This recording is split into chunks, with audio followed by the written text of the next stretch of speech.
Biafrans reject the global conspiracy against the Biafran people.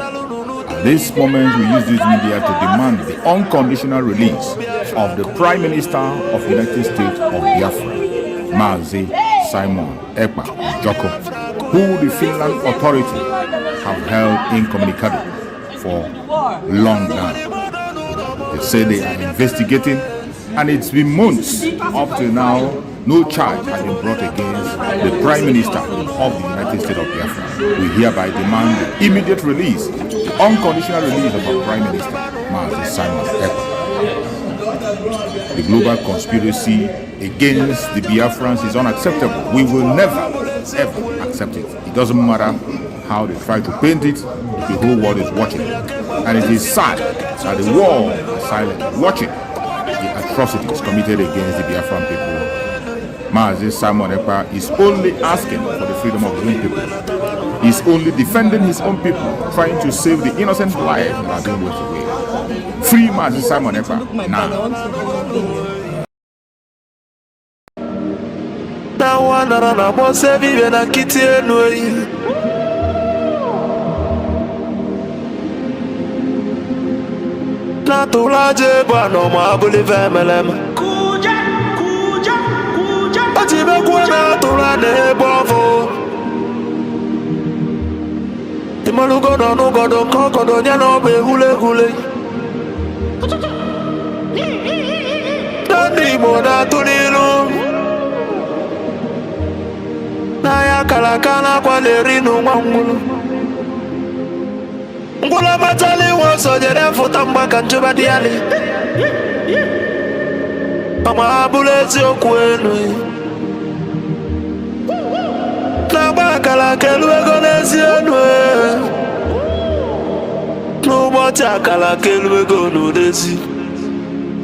Makana baba neno waralu nunuteyi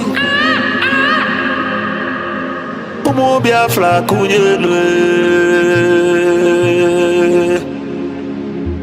Umu Biafra kunyenwe Unanu kwa ni mono nuno mono nezi biakanenwe Ono nenu lila tono na nagulugu seji tono nugu bana tayi Kanye wele fobi wena tabanu banyo Makana njuko no 1 million no we bofu wa mabulezi okwe Naka ni kwata milake kwa wacha sienyi kakesu ezo pabule bewelo tamano Umo Biafra kuyenwe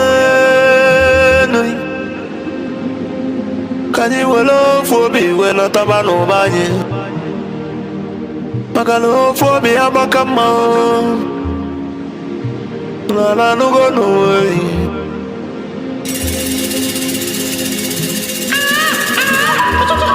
Biafra na bekele umulina Nkabo nkanye Wadati na ijele wanyi bekele mi Akwage bulu kwekene na fando to Biafra is our hope And the Biafra is our religion God in a water cheers a moon or be born ye Where see a can argue I don't know what you quote Ikemba one of Biafra land among them.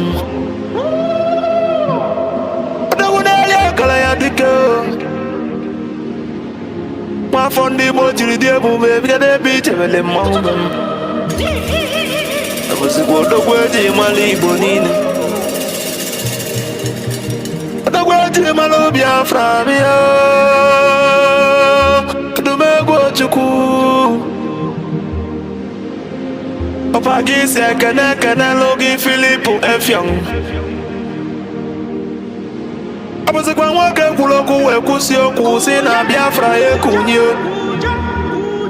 Na ya bu Biafra ya tulugo enata.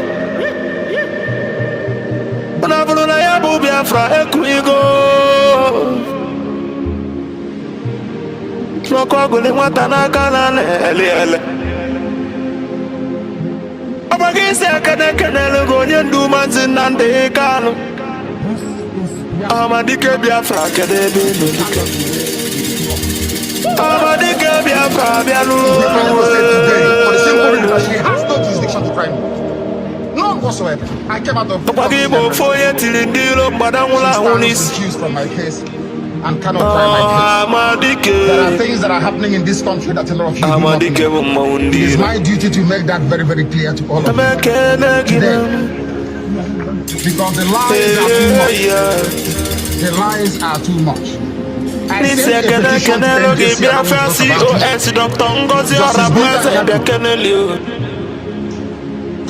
is using her position for personal gain. Her son and her husband are facing corruption charges. They told them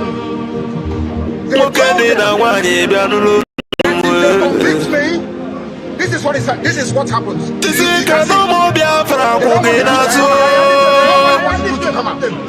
Nobody wants to do it. That's the problem. They sent her to my case. So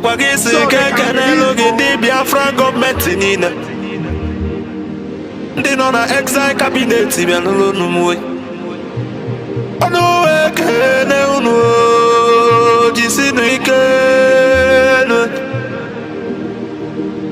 na tukunanda na ya gba unu ube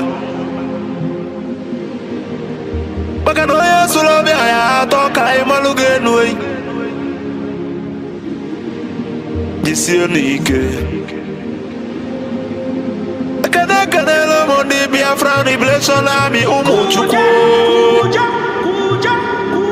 ndị ejezọ Biafra land na-ebịa kenenu eyi the great oracles of Biafra na n'onuwe onuwe kene n'unama na nunu jisi ike n'ọrụ na Chukwu ya gba ume ụmụ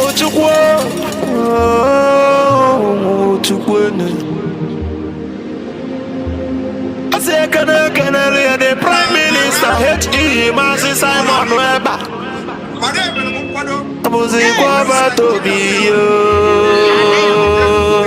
The best.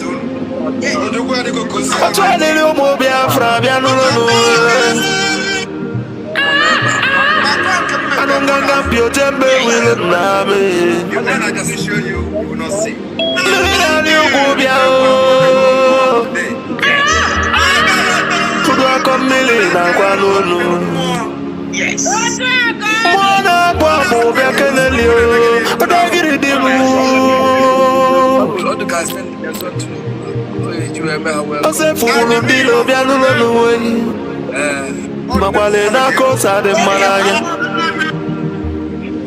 Mweji mwagu kojilo sinodelo kasojilo yatiji sojilo walasa. Muzikwe wabatobi Ogada gidi kebia no Mweji wala ni Tujine tukunye ndi Biafra na no Kuna beke nege Asimuna ya dele Biafra ni na mo Asino ya dele no ni na mo Mandanye na bono mweno utelanyi welien Mandanye na bono nudonu no mwe Makana mbona boke kwe na bonike Moya na no moya no No bivo ye dobeli nedele no wama believe meleme A good legacy will last forever wama believe meleme And the remembrance of my bless you.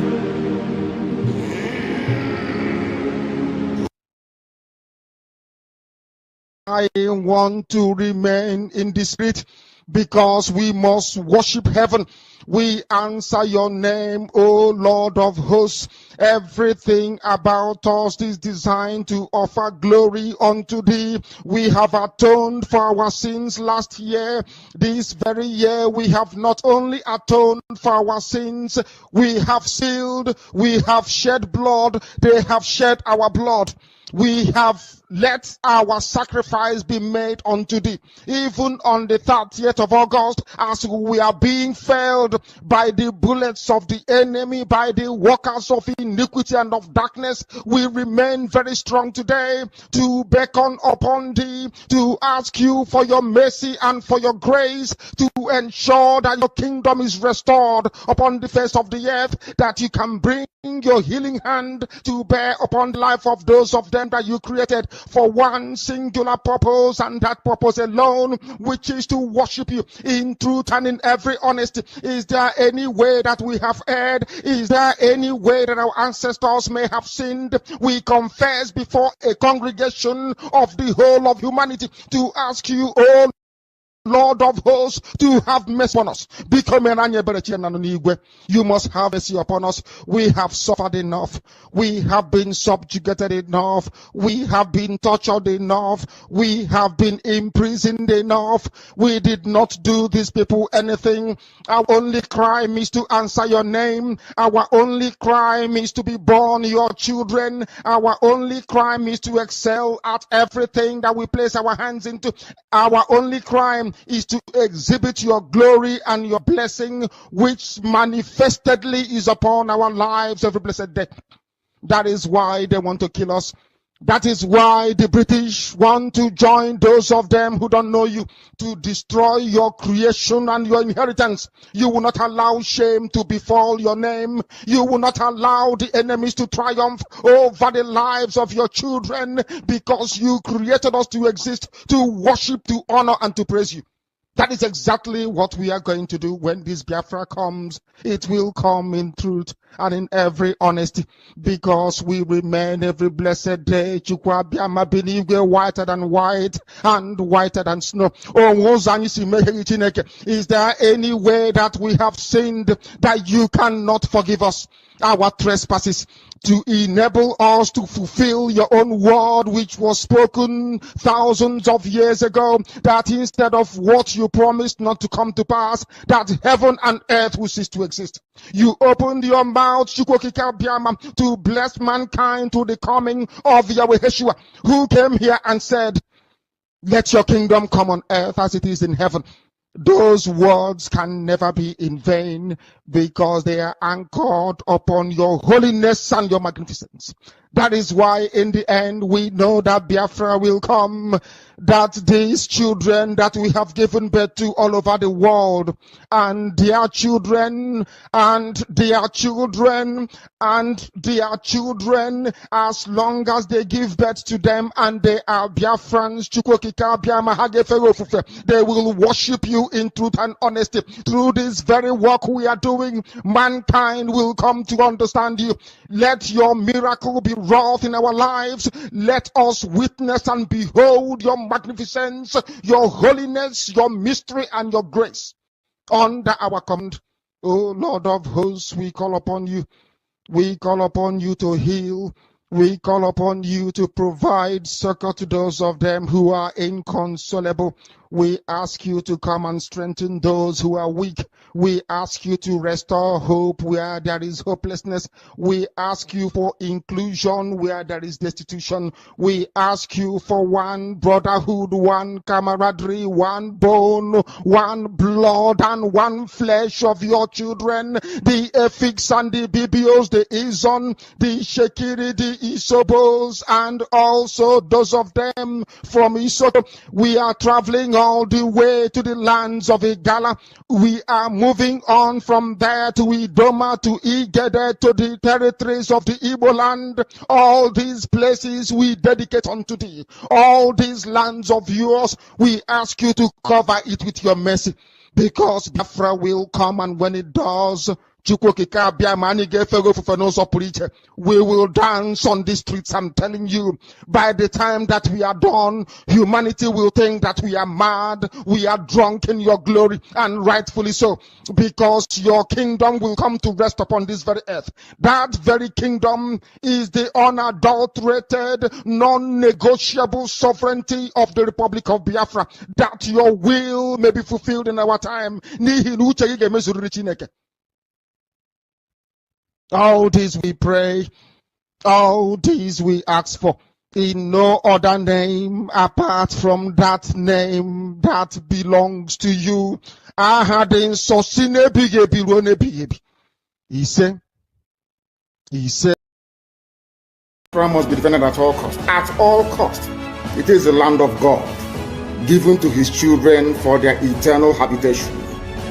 We may have failed in the past to recognize this very fact, but now that this generation has come, there is nothing anybody can do to stop us from restoring the kingdom of God upon the face of this very earth in the land of Biafra, without apologies to anybody.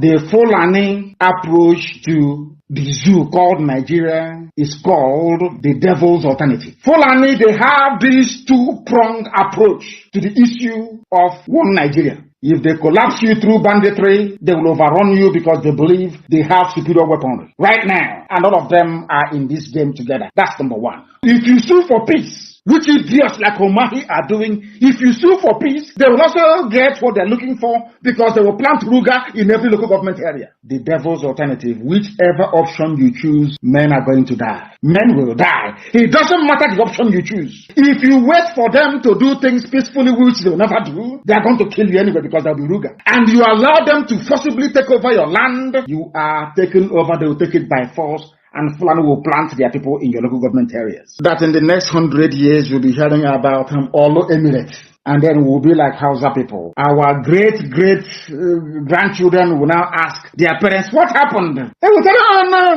there was somebody called Hope Uzodimma. He was playing politics. He loved Nigeria. There was one called Umahi. He loves Fulani. He used to wear Obada. But then we are gone. As a race, we are finished. And I said to these fools, Fulani Caliphate is dealing with you people, but you don't know it. They are like the vulture. Nigeria is pregnant.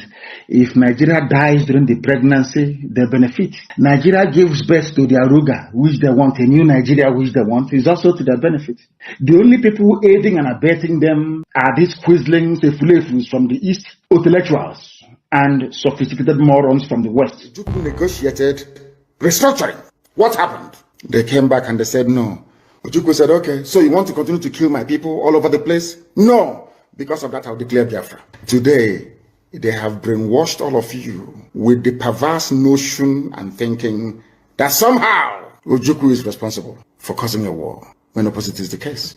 That Gowon was the aggressor, not Ojukwu. That's how Nigeria is. Always blaming the victim. And we lost over 5 million people during that very genocidal war.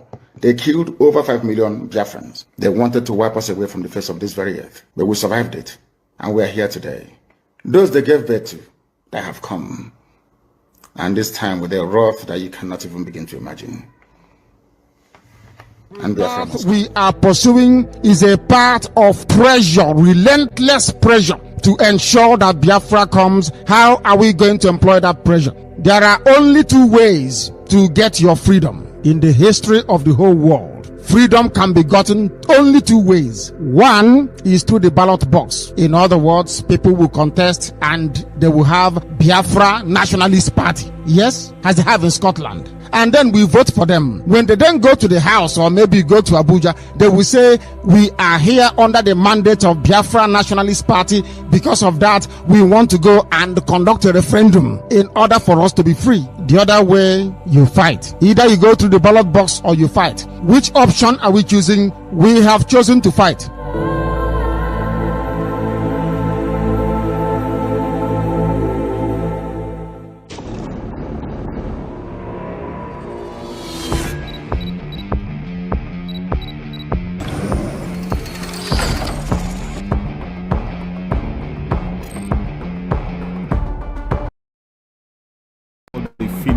authorities to release Mazi Simon Ekpa immediately. Our Prime Minister, Mazi Simon Ekpa Joko, has not committed any offense, and therefore we demand for his immediate release. Free Mazi Simon Ekpa and free him now. No hand must stop Mazi Simon Ekpa from exercising his duty as a free man. Free Mazi Simon Ekpa. For those of you who do not understand what we are doing, we are fighting for our freedom. And I believe that everyone in this life and in this world, wherever where you are, the country where you reside in, have a history. Now, I want every one of us here today and those who will listen to this particular speech to note one very important fact. Nigeria state came into being through conquest. This is a fact that nobody can change. Nigeria came into existence through conquest. And the forceful imposition of foreign rule, which denied the indigenous people in Niger area the opportunity to negotiate and choose what they wanted. That is the problem. We have lived with this foreign rule and this forceful union for decades, over 100 years. That is the problem. Now, I want everyone listening to me today to also understand that after this forceful union of Nigeria, called the amalgamation, successive regime, both before and after the shambolic independence, continue to hold the state together in a similarly forceful manner, the same pattern and the methodology that the conquest and invasion and the colonizers came in with. They're taught by the forceful and the barrels of the gun, they will continue to kill people for the unity of Nigeria. That also is the problem today. So, this impression that they are creating, that the country must remain as crafted from the amalgamation by the colonialists, and that this country called Nigeria unity is non-negotiable. That is also the problem. We have lived from centuries to century, and today we are in the era of 21st century. We are now in a global village where the things of the past and the things of the old are changing to become new.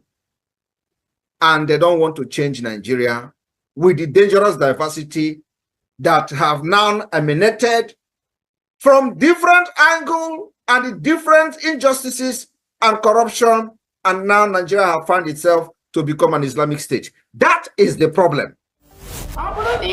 That you are supporting Nigerian government in any way, either in the Nigerian army, Nigerian police, Nigerian security, Nigerian immigration. The PM has said today, we are not against you, but if you wear the Nigerian uniform representing Nigerian government in Biafra land, you are going to pay the price, and you're going to pay the ultimate price for supporting a terrorist government that is in Biafra land. These are terrorists that kill our people, maim our people, burn our houses, burn our businesses, burn our homes in Biafra territory. If you are one of them, you have yourself to blame. If you are wearing any Nigerian uniform, Nigerian military uniform, Nigerian police uniform, Nigerian security uniform, sorry is your name. We have no prison, we have no jail. If you are caught inside Biafra land, you are gone.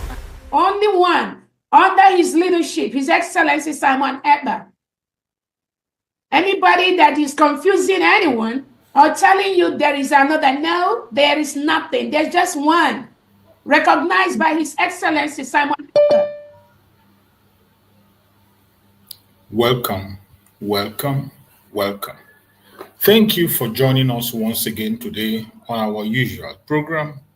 It is weekend, and I wish you all a very happy weekend.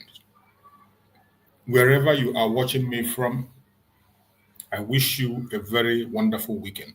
Those who are watching from Facebook, I wish you a happy weekend. Those who are watching from TikTok, I wish you all a very happy weekend. And those who are with me on David Harbour channel, where I am hosting this program. If you are with me here on David Harbour channel, I appreciate you and I wish you a very happy weekend. On my platform here, I can see few people who are commenting on the comment section. My beloved sister, Linda TV show, I appreciate you. And if you are a Biafran, you are not following Linda TV show, you are missing a lot. Please follow Linda TV show. There are very, very important messages you're going to find in that platform. If you're not following that platform, you are missing out. I welcome my beloved sister, Chinenye Glad. Chinenye Glad, I appreciate you. I thank you for your support. Thank you for being here with us. I appreciate my brother, OC Inc. I can see you there, OC Inc. You are always here every blessed day. You're always here. I appreciate you so much and I thank you for all your immense support and the work you are doing for the Biafran people. If you're not here, I wouldn't be here. I can see Ja Ndangala. Sorry if I do not pronounce your name very well. Please pardon me. I see there. Is it Ja Ndangala? You're welcome. I appreciate you so much, Ja. Thank you for joining the program. You are highly welcome. And I can see Gerald Dike. I welcome you, Gerald Dike. Thank you so much for joining. I appreciate you for being part of the program today. For those who are joining us for the very first time, wherever you are watching from, either on Facebook or on TikTok, whether I mention your name or I didn't mention your name, you are highly welcome and you are highly respected. I appreciate you wherever you are watching from. For the sake of those who are coming across our video for the very first time, those joining us for the very first time, this platform is a platform that is under the United States of Biafra.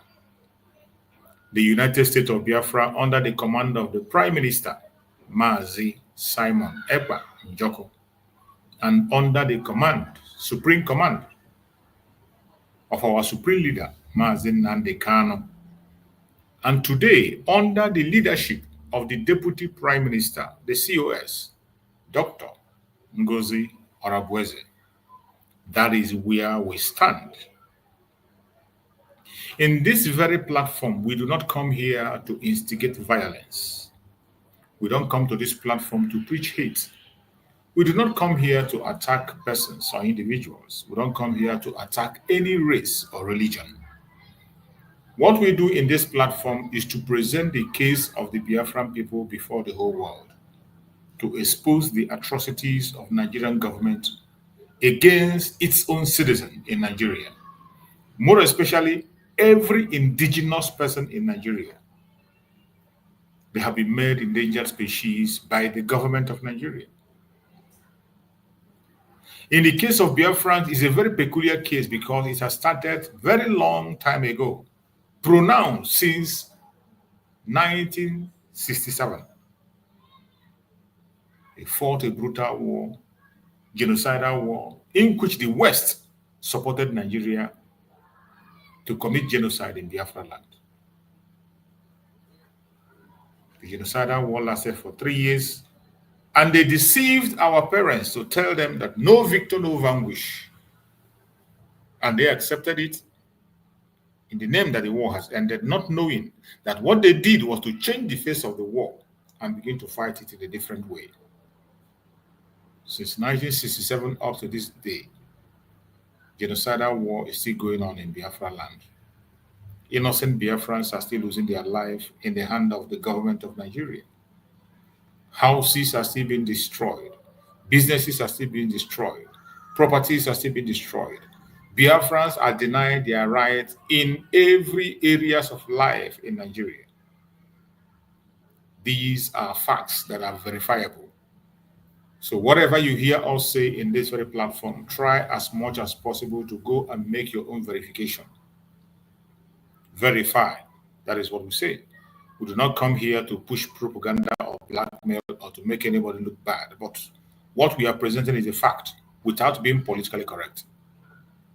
That is the difference between us and those of them who call themselves human rights activists in Nigeria.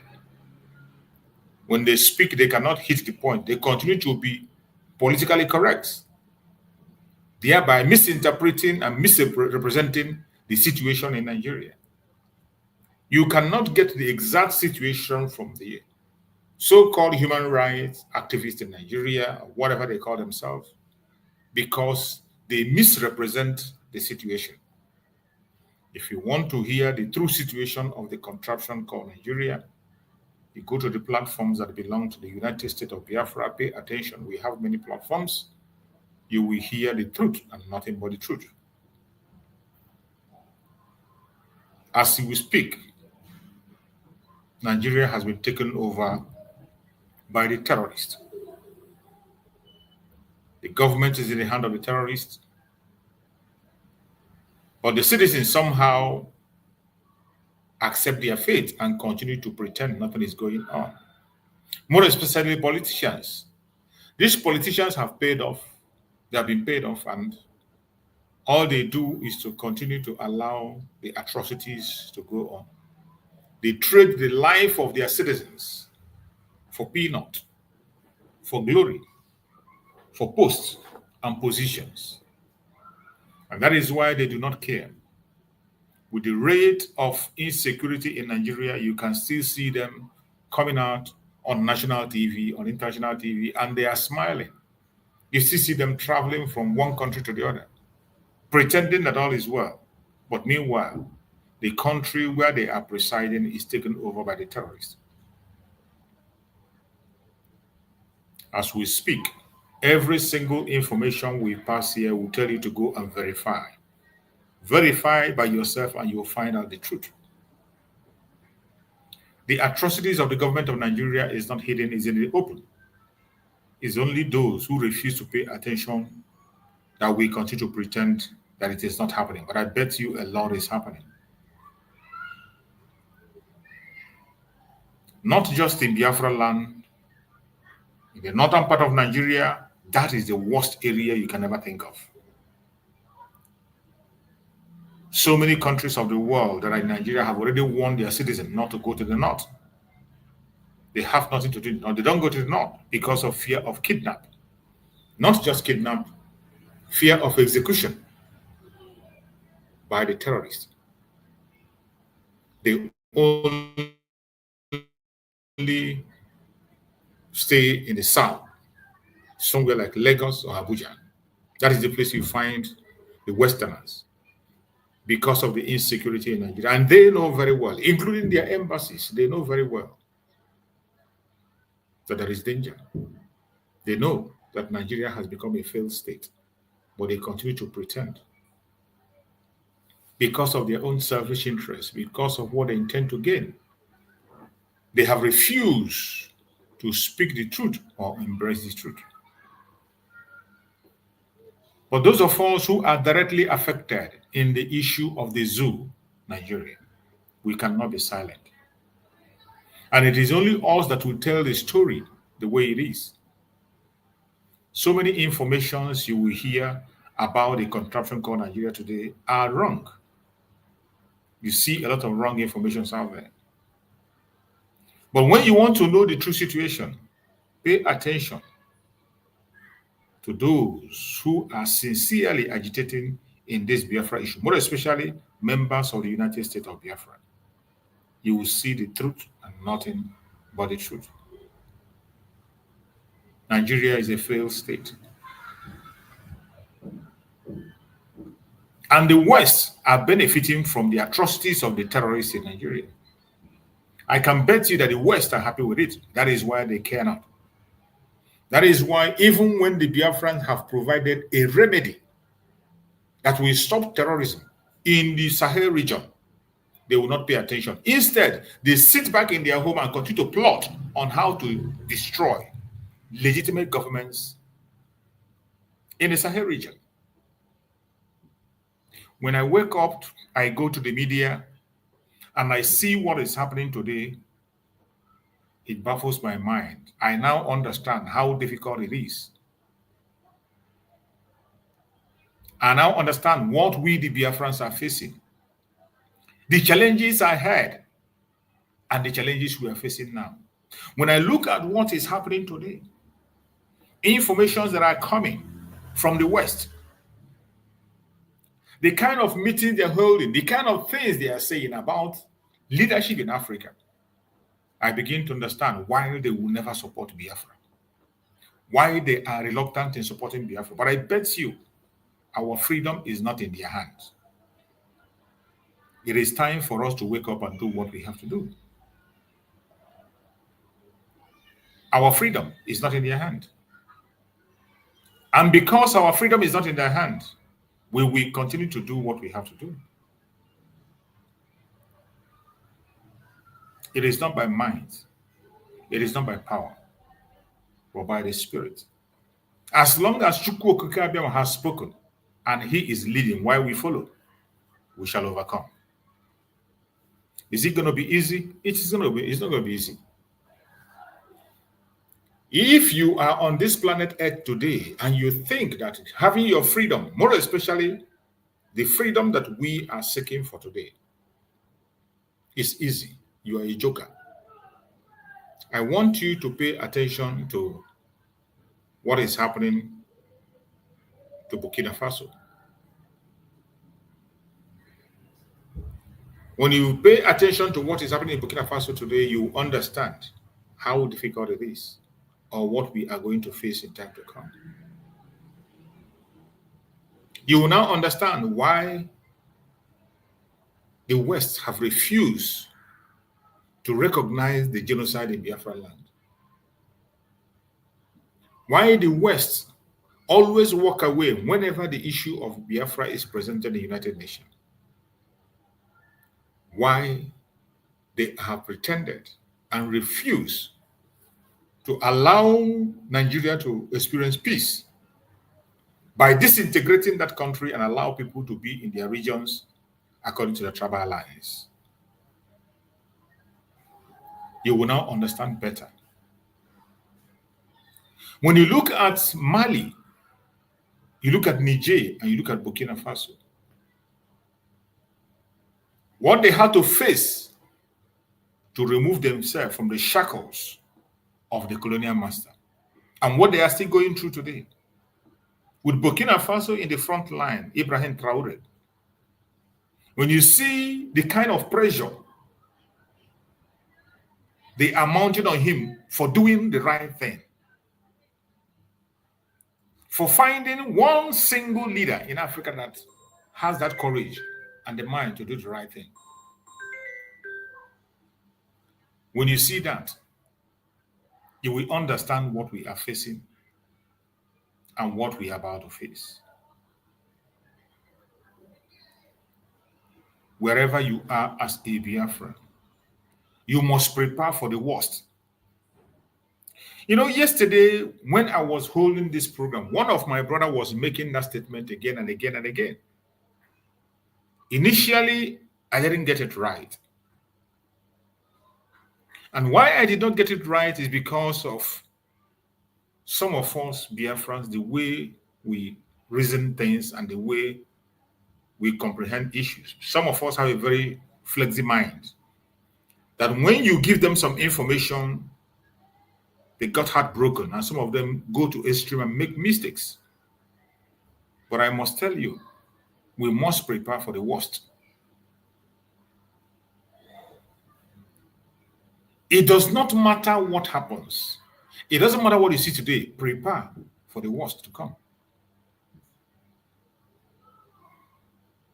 Your freedom is in your hand. No human being on the planet Earth will give you freedom. No country in the West we genuinely give you freedom. No, you have to fight for it and take it by force. You can see how the extent France can go. You can see the extent France can go in connivance with the Western countries to bring down a man that have decided to make his country stand firm and good.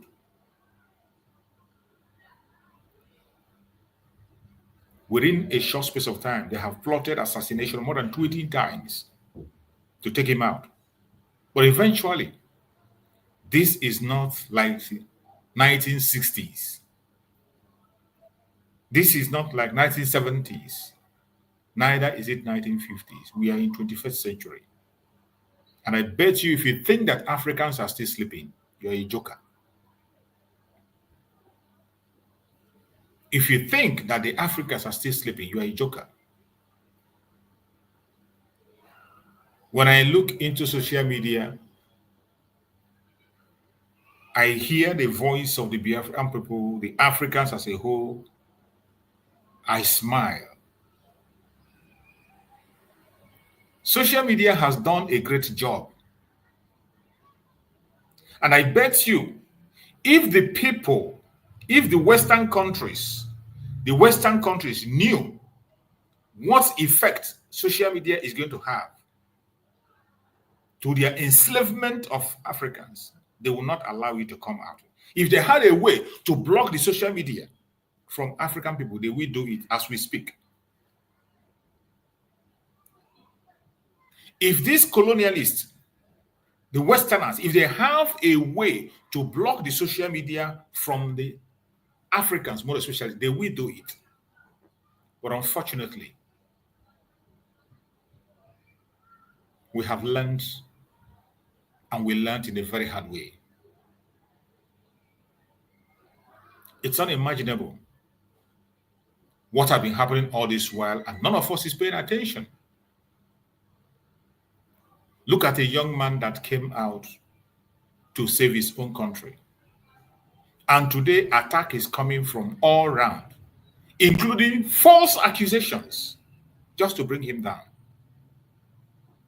He is not begging anybody for anything. He has refused to take loan. He has refused to beg for anything. He has refused to take loan. He's just on his own doing what he has to do. But yet, they don't want to let him be. Attacks are coming from east, west, north, and south, from all corners. It is really, really, really disturbing. It is disturbing. But this is a lesson for us, those of us Biafrans. You see, when we are talking about the freedom of Biafran people, taking ourselves from the caliphate, it is not just about the Fulani entity. Fulani are just willing tools in the hand of the slave master to make sure that the status quo remains the same. They will continue to exploit one of the richest African nations today. They will continue to exploit it. And when we talk about Nigeria being one of the richest, it is the Biafra land. That is the golden fowl that laid the golden egg. I can tell you that 80% of the resources that is making Nigeria what they are today comes from Biafra land. Go and verify. For those of you who do not know where Biafra land is in the old southeastern region in Nigeria, which is today, according to them, the present south-south, southeast, lower Kogi, lower Benue. Go and verify. That is where the golden fowl that laid the golden egg is.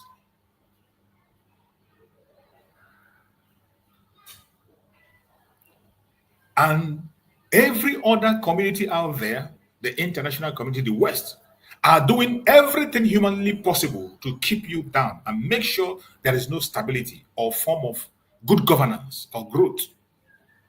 Because that creates opportunity for them to exploit you as much as they can. All they need to do is to empower some few greedy idiots All they need to do is to empower some few greedy idiots, and those ones will carry their agenda and continue to move with it and run with it. That is what is happening. When we are tackling the attack and terrorism of the Janjaweed that are their foot soldiers, these are the willing tools in the hand of the colonial master, the British to be precise.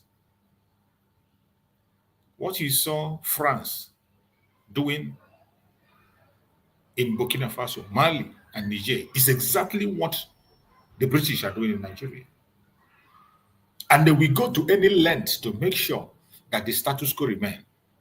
And sadly, there are so many willing tools, including fellow Biafrans, who are ready to keep that status quo for him. Can you imagine that somebody like Ibrahim Traore of Burkina Faso, who is doing a great job for his own people, can you imagine that some individuals, though we know they are paid, but I bet you among those people who were hired and paid, there will still be some of them who are going to be from Burkina.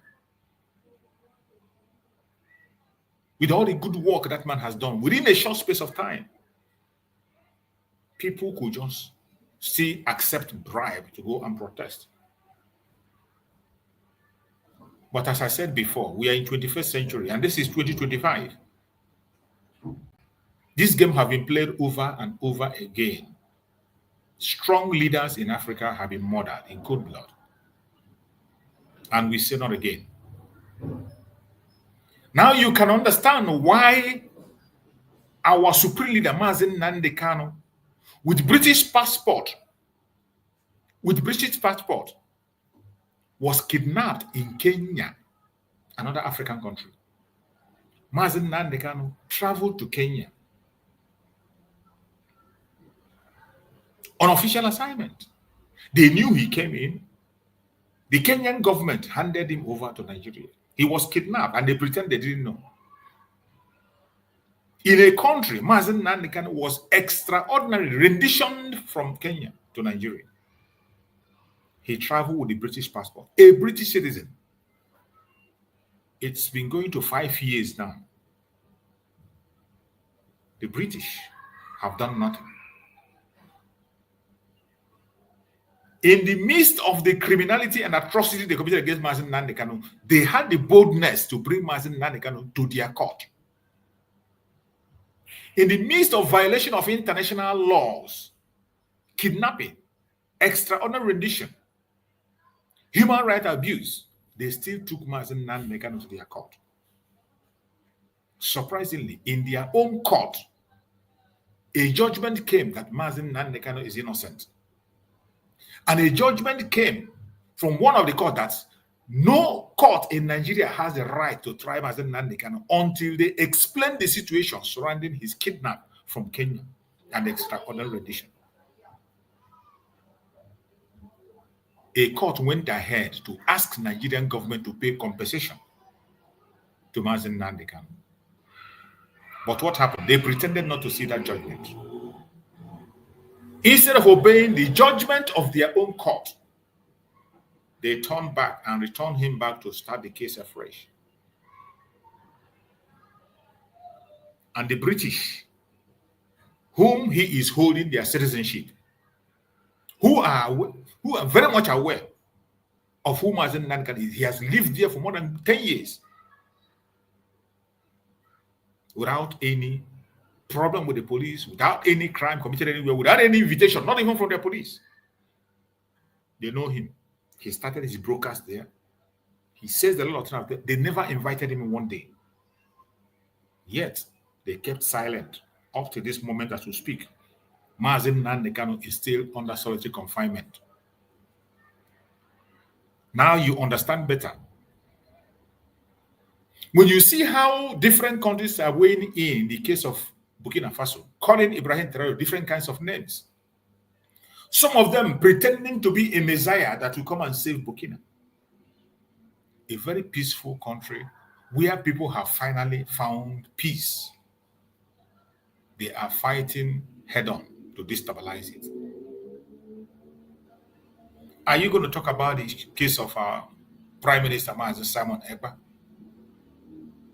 An innocent man who stood up and said, enough is enough. You cannot abuse the right of my leader and continue to take the life of my people and expect us not to defend ourselves.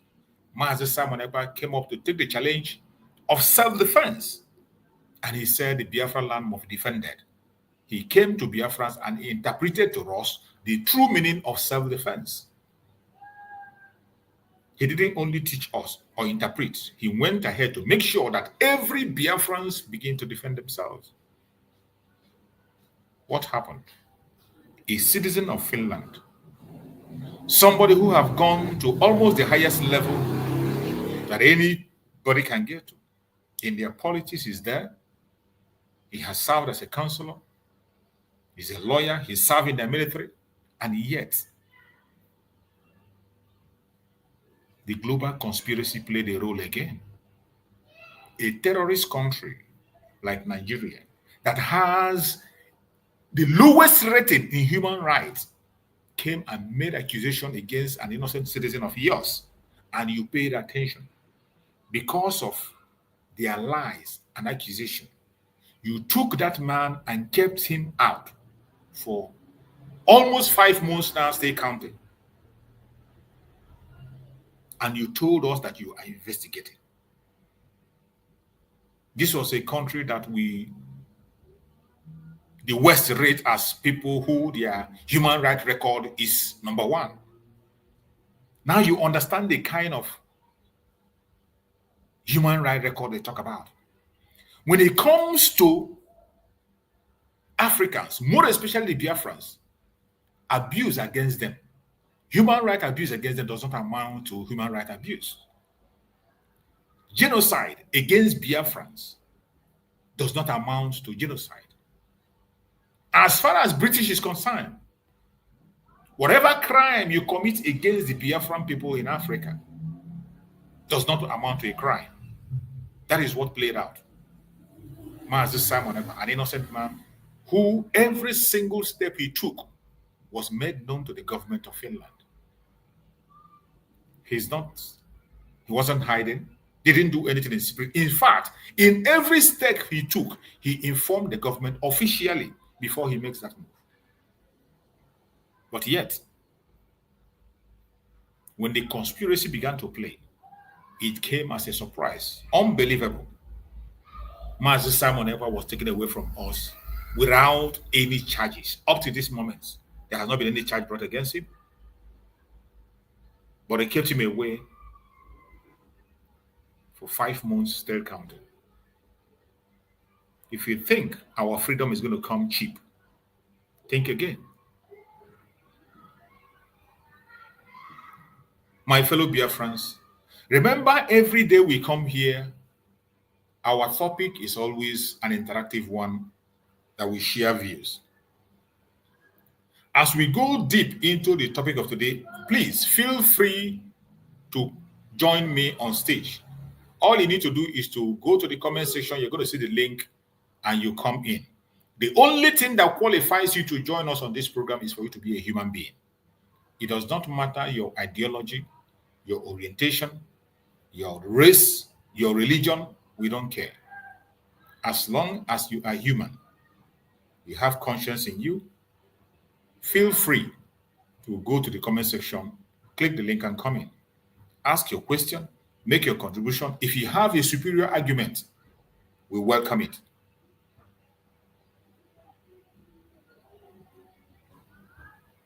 It is another weekend, and a special one at that. Every one of you know that every weekend is always special to us because it's a day that we come together to raise funds for the United States of Biafra, for our self-defense. Every Saturday, Biafrans gather to raise funds for self-defense of their land. And today is one of those days. Before we proceed into the program, I want to play one of the intros of the activities that is coming forward that we must look up to. So wherever you are, pay attention to this very intro. It is very, very important. Make sure you listen and be part of it. No fear for our land. We go stand together, fight for freedom now. No surrender. This day is more than just an opening. It is a call for peace and reconciliation. Join us at the first ever Biafra Peace Summit, where the past and present voices for Biafra independence come together. No segregation, no division, just one people with one purpose. An occasion to voice our differences, resolve them, and stand stronger as one people. May 30th is also our separate Biafra Heroes Remembrance Day, when we honor the brave souls of men and women who fought and children who fell from the genocidal war of 1967 to 1970, where over 3 million Biafrans lost their lives. The day we honor those unjustly imprisoned and killed before the war, during the war, and presently, simply for being Biafrans. We salute our past and present leaders, from the vision of Chukwuemeka Odumegwu Ojukwu to the resilience of Philip Effiong, the fearless dedication of Mazi Nnamdi Kanu, and the unwavering courage of Simon Ekpa Odogu, who have carried the torch of our struggle. Their sacrifices and leadership lights our paths forward. As we all know, for far too long, we've endured suffering at the hands of our enemies and division from within. This summit is power-packed to heal those wounds, to uproot seeds of discord planted among us, and to unite Biafrans across tribes, regions, religions, and political views. Together, we are unstoppable. Be part of history. Join us on May 30th, 2025 at the United States of Biafra headquarters in Washington, D.C. A day of unity, remembrance, and renewal. Biafra rises as one strong nation, bolder together. Venue, 11726 Connecticut Avenue, Northwest Washington, D.C. Time, 3 p.m. Biafra time and 10 a.m. Washington time. 30th of May 2025, a united Biafra. Our time is now. This message is proudly sponsored by the Office of the United States of Biafra Deputy Prime Minister, Her Excellency Dr. Ngozi and the Biafra Information, Telecommunication and Postal Service. My name is Marvelous Chukwubikem Arinze.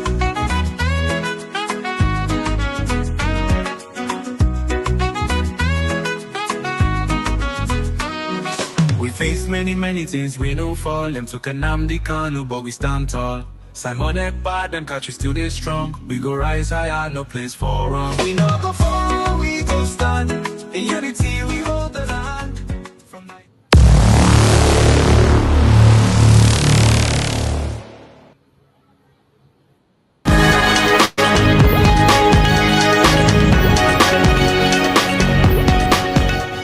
Ndewonu Biafrans, and greetings to the world. I am Mazi Ifeanyi, presenter and head of media for the United States of Biafra government homeland. On behalf of the leadership and the great people of Biafra, I welcome you to this special broadcast from Homeland Media, bringing you verified updates, truth in reporting, and the voice of the Biafran people.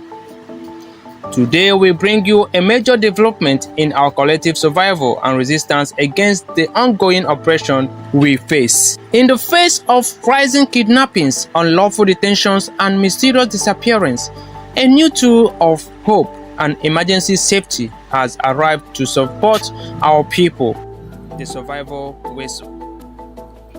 On this day, April 25, 2025, in a bold move to strengthen the safety and survival of the Biafran people, the first batch of survival whistles has officially arrived in the Biafran nation. These whistles are not ordinary tools. They are designed to save lives. When in danger, lost, or under threat of adoption, Biafrans can now signal for help using this powerful whistle. Its piercing sound travels farther than the human voice, making it effective even in remote areas or in the middle of the night. Distributions is set to begin as soon as final arrangements are in place with the 40 state governors across Biafra. Homeland officials assured that no region will be left behind in this operation. This initiative comes in response to disturbing reports of night raid, illegal detention, and disappearance targeting innocent Biafrans by Nigerian security operatives. The Nigerian DSS alone is said to be holding over 100,000 Biafrans without trial. Many are missing, presumed dead, or never heard from again. The survival whistle will serve as a new weapon in the defense of life, a way for citizens to cry out and be heard during emergencies. The people of Biafran have welcomed this move with open arms, expressing gratitude to the government of the United States of Biafra. Do stay with us, the news continues in a moment.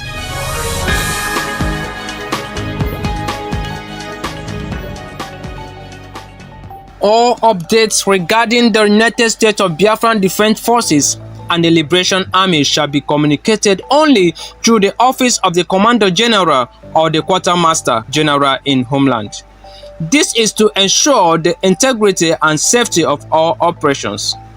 The United States of Biafran Army also reaffirms its full compliance with international humanitarian law (IHL), maintaining professional discipline and command standards. In the coming weeks, a public affairs officer will be officially announced to serve as the voice of the USB Army.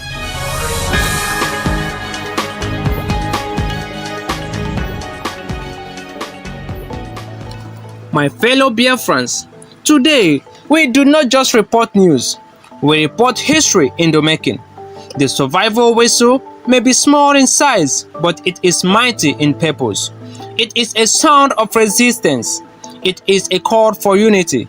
And above all, it is proof that no Biafran is alone. From Homeland Media, this has been your weekly update. I am Mazi Ifani, head of media for the United States of Biafran government, Homeland. Continue to stand strong, stay alert, and be your brother's keeper. The dawn of freedom is near. Until next time, may Chukwokike Bioma bless and protect every Biafran soul.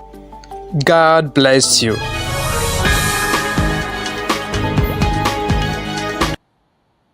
Thank you. You're welcome back. Thank you so much for holding on. And those who have joined, please, if you have joined this very program, kindly share the program. Share this program to all platforms, share to family and friends. Make sure you invite somebody. Don't watch alone. As you come in, don't watch alone. Click the like button and share. Very, very important. Remember, one of the responsibilities that we are given is to make sure we engage in radical evangelism. Touch as many hearts as we can to make sure that everybody is getting this information to save life. That is why we're here. And I saw somebody writing on the comment section on Facebook, George Adinu. George Adinu is saying, you are doing well, brother. Please, how will I be getting update from USB? Well, you can be getting update from USB if you are following our program, or more especially, make sure you follow the Biafran government X handle. Follow Biafran government X handle. Go to X, which is Twitter. You search for United States of Biafra government. You are going to see it, a verified account. United States of Biafra government. Follow the verified account, and I bet you will get all the updates you need. Or you can follow our Deputy Prime Minister, Dr. NgoziOrabueze. You are going to see it also. Type her name, Dr. NgoziOrabueze, the COS. You are going to see her verified account. Follow it. You will get updates daily. Very, very important. So I welcome everyone that have joined. Remember, it is Saturday, a special day, a day of fundraising that we gather together to raise funds. Don't forget that by 7 p.m. Biafra time, we will all gather to raise funds to defend our land. Very important. And today, being weekend, we are going to discuss on a topic which says, Biafrans, we must beware of Nigerian government mind game, redirecting public opinion against Biafrans. We must beware of Nigerian government mind games. You see, this mind game is very, very important to draw your attention to it. It is these mind games that the Zoological Republic government used to twist the narrative They use it all the time to twist the narrative, and they use it to drag people attention. They use it to change the narrative. They use it to drag narrative onto their own side. We must be very careful. They play this mind game at every given point in time. They just played one recently. And sometimes when those things happen, you would think it's a mistake, or you think they didn't plan it. It is well planned and orchestrated by the government. Just like the lies they told about our Prime Minister, Simon Ekpa. They told you that he's going to be rendition. This is a mind game. They did it intentionally. They did it intentionally to hurt the feelings of the Biafrans and to also twist the opinion and check the opinion. They want to use to weigh the opinion of the Biafran people, how they are going to react. They also do this same mind game in the case of Mazen Nnamdi Kanu. At every given point in time, they will use their senators to put on some reactions, and they want to see how you react. Just like they did in the case of Mazen Nnamdi Kanu. You saw how they went to their Senate. They used the senators to conduct a vote, and they said that they don't want Mazen Nnamdi Kanu to be freed. Why they push out that thing, then they will relax and wait to see your reaction. They will relax and wait to see. This is a game that Nigerian government have always played. Sometimes when they do those things, if you do not react appropriately, before you know it, that thing that seems to be false will become to be true. That is why it is important that when we see these lies, we react to it and react accordingly. Every eyes must be open. They play this mind game at every given point in time. In every little opportunity they have, they play this mind game. And every one of us must be very careful. Biafrans, we must beware of Nigerian government mind game. Directing public opinion against Biafrans. That is their intention. They want to twist public opinion. And you see our people, even immediately that very news came out, even when we know that this is something that is almost impossible. There is no way it can be true because nothing has been done, nothing has been said. They can't just come from the blues and begin to announce such. When they throw that out, they began to listen. They put their ear on the ground to see the reaction of the Biafrans, you and I. And already, some of us have begun to react negatively. Some are saying, oh, if this happened, I will not fight for this Biafra again. If this happened, that means Biafra will never come again. Oh, if this happened, I will never support again. If this happened, I will close my account. If this happened, there's no need talking about Biafra again. This is what they want to hear. They throw some of these things out. They push it out through their media. They have means of doing it. And when they push these information out, they relax and they want to watch you and they want to see your reaction. It is your reaction that will determine what they're going to do. It is just like when Mazen Nnamdi Kanu was kidnapped.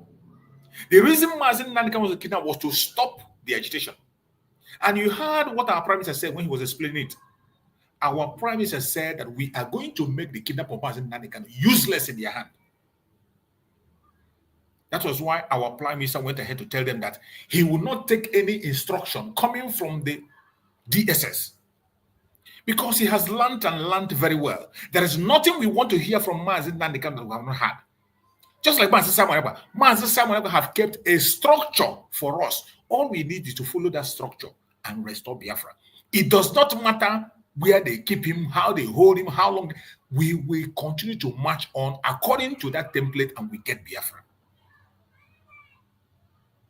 Mazen Simon Ekpa understood this very well. That was why when Mazen Nnamdi Kanu was taken away, he explained it, and he didn't just explain it, he began to work according to that principle. Pursue that principle. Follow that foundation that has already been led and continue going where you're going. There's no going back. And that was why the zoo realized that holding Mazen Nnamdi Kanu cannot stop it. Holding Mazen Nnamdi Kanu only fueled it and made us to step up in our gear. And that is what is expected. We are supposed to step up today. Step up in your gear. Add more effort. If you have been adding little, add more effort at this time that the Prime Minister is not around. This is mind game. When they play this mind game, some of us fall aside. Many of us fall away.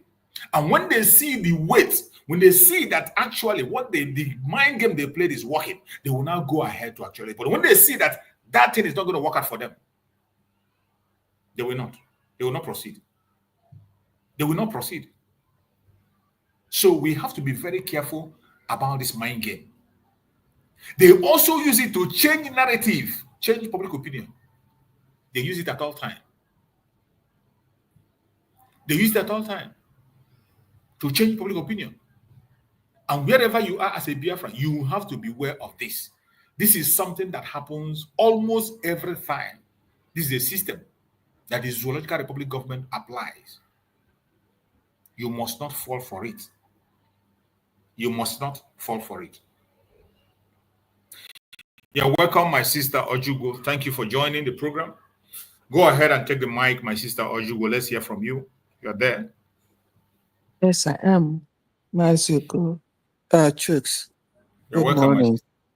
Good morning. Before I jump into the topic and what I want to say, I am just suggesting that whistle announcement, if it's possible, to add different languages to it. Biafra, what did I call it again? Because in Biafra land, we have different mother tongue. Yeah. If it can be added, FAQ people, whatever language that we speak in Biafra land, if they can have one or two persons of that language make up a voice and to be added so that announcement will be done in different Biafra language or languages. I think that would be very, very good for those even broken English. That will go down very well for those who don't understand English. Because sometimes this announcement when it's spent in English, those who don't understand will kind of wave it by the side and, go away. So that's my suggestion. You have a point. Well said. Thank you. So going into what we have, I don't think there is an African person of the 18 years old, from 18 years old, that don't know that we are still under slavery. I don't think so. But I think the problem we have is how to navigate this Western power. We all know that we are still under slavery, modified slavery. Them that are Westerners also know that without Africa, they cannot survive. Most of them will not, the economy will crash. And that's where we have a problem. Because they're fighting to survive. And we are fighting to survive. Leave us alone. That's what Africa was saying. Leave us alone. Let us have our freedom. Freedom to live. And then themselves are saying, we will not leave you alone. We don't want to die either. So, like you said, we haven't even seen it. What we have seen is just a little of it. And we have to be prepared for the worst. And if the worst doesn't come, we thank God. It's like somebody fighting for heaven or hell. All you need to do is just to do good. If there is heaven, you are not at a loss. If there is none, you're not even at a loss too. So the thing is just to do the right thing. So I keep hammering. You see this thing that they form NATO. You see that thing NATO. That's the worst of it all. Because it's a place or I don't know if it's organization, whatever it is that they form there to corrupt those who are not corrupt. There are some countries that are already standing on their own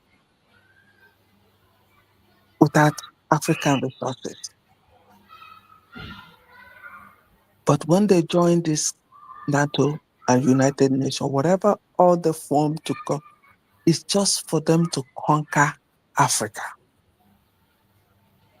They gather there to find how we're still going to keep these resources. Fight for one is fight for all. That's what they're doing there. Otherwise, I don't see the reason why Finland all of a sudden turn around. And what pains me most is these Uyibo people use our black people. They will use ourselves. Look at that young guy, Ibrahim.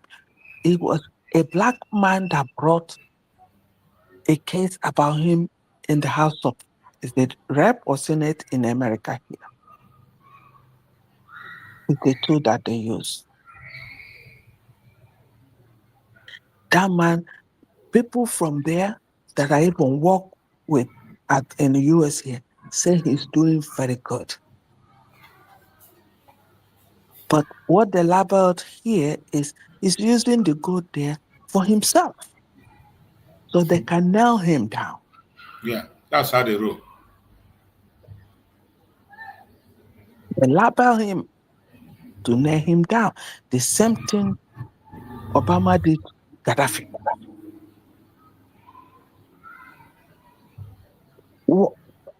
We need to have that group fight for one, it's fight for all. African countries need to come together. They need to come together without Nigeria leading whatever they form. Because if they keep considering Nigeria as an important country in Africa, they will not go anywhere. Because Nigeria is as bad as a rotten egg. Thinking. So anything they are forming and they're making a Nigerian leader to be the head of that is equal to zero. Complete zero. Because they will get nothing but still the eye of the British in that group. That's what Nigeria is for. Nigeria is the stool of British in African country. And if they don't remove Nigeria in anything they form, they can never go forward. Africa will never go forward. Because if they're reasonable, these three countries that have found themselves free, others will unite together. Or if we are thinking right, this Biafra alone, it will all be against Nigeria. Because they all know that Nigeria is a British company. They will all sit around Biafra to get it. All these other African countries, only Nigeria will not beat them. But when it's happening to one, every other person is less concerned. But that's what they have as their NATO. Fight for one is fight for all. Ours is different. So we have this problem that sometimes when I think about it, I don't know. I don't know what is wrong with us. We know we have this problem.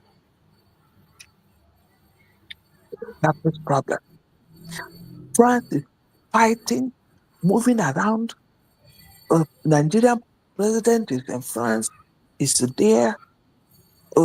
Anambra governor is in London. They are there, all meeting, moving around, looking for a way to come back. Those countries that France were managing as slavery before, the France is fighting to come back again to that country. And they're going to use Nigeria. So that's what I'm saying. Like this Pan Africa that they have, they really need to take away Nigeria from there if they really want Africa to survive. Nigeria is eye of European country in Africa. And they will continue to use Nigeria to destroy anything that will move Africa forward. Exactly. Anything that will move Africa forward, they will use Nigeria to destroy it. So those leaders that are leading this Pan Africa or whatever they farm, they should kick Nigeria out of that place if they really want to stand strong. Nigeria is not a country. It's a company. And they all know it, that Nigeria is a company, not a country. So Nnamdi Kanu has talked, and every African country, they were listening and they all got it. Now, 3 countries has been secured, but they are fighting. The Europeans are fighting. The France are fighting to get it back. Instead of us to get more out of their hand, they're looking for a way to snatch back those 3 again, so that will continue to be on this level. By now, I was thinking more of this African country will have done more to kick them out, to join these 3 countries, to kick all of them out. Instead, they are busy gossiping. Instead, they are busy gossiping.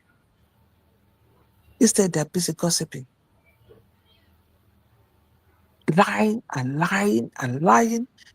Jesus Christ. And you see, British supported the killing of Biafrans during the war.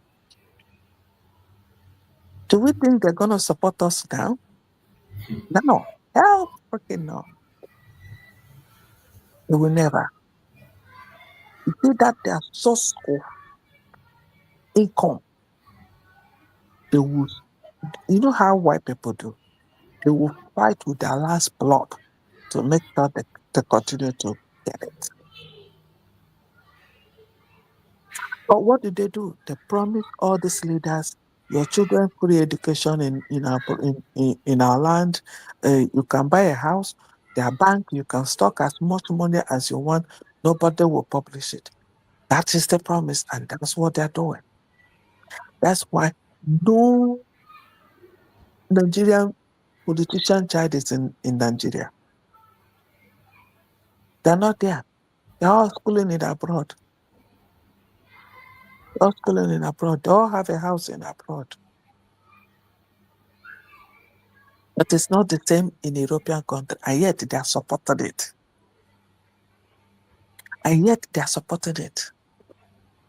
African leaders, they are sick. They can't find treatment in their country. They will fly out. And they accept them there. While your children remain, and you politicians remain in your country with your sick and get treatment. That thing they're coming to get treatment in your country, can't they You help them to create such facilities in their own country. Those things that you're taking away from our land to your land, can't you build a company in this place you're doing this, employ people, give them life? No, black man life does not matter. Black man life does not matter. Nigger. Black man life does not matter.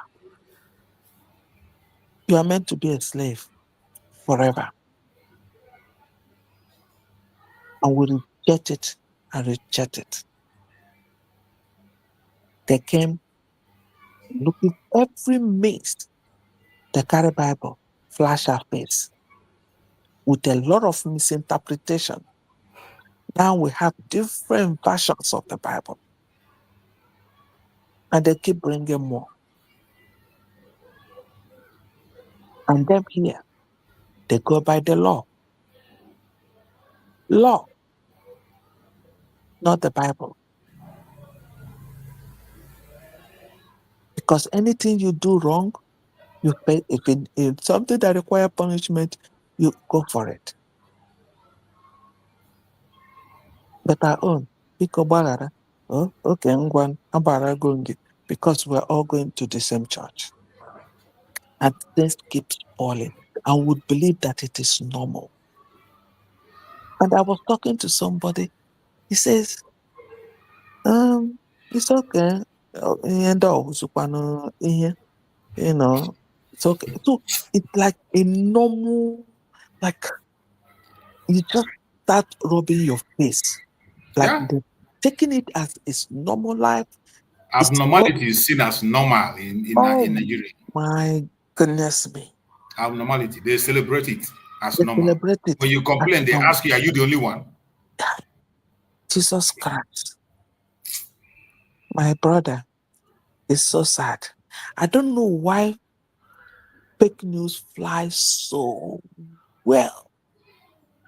Was it when that news came out about Sam? Bam, my sister called me. Is that true? Please, they didn't know to be true. I said, no. Do you have a Twitter? She said, no. I said, put the app on your phone. Go to United States. Just type United States of Biafra. It will pop out. As soon as you even type DrNgoziOrabueze, her name pops out.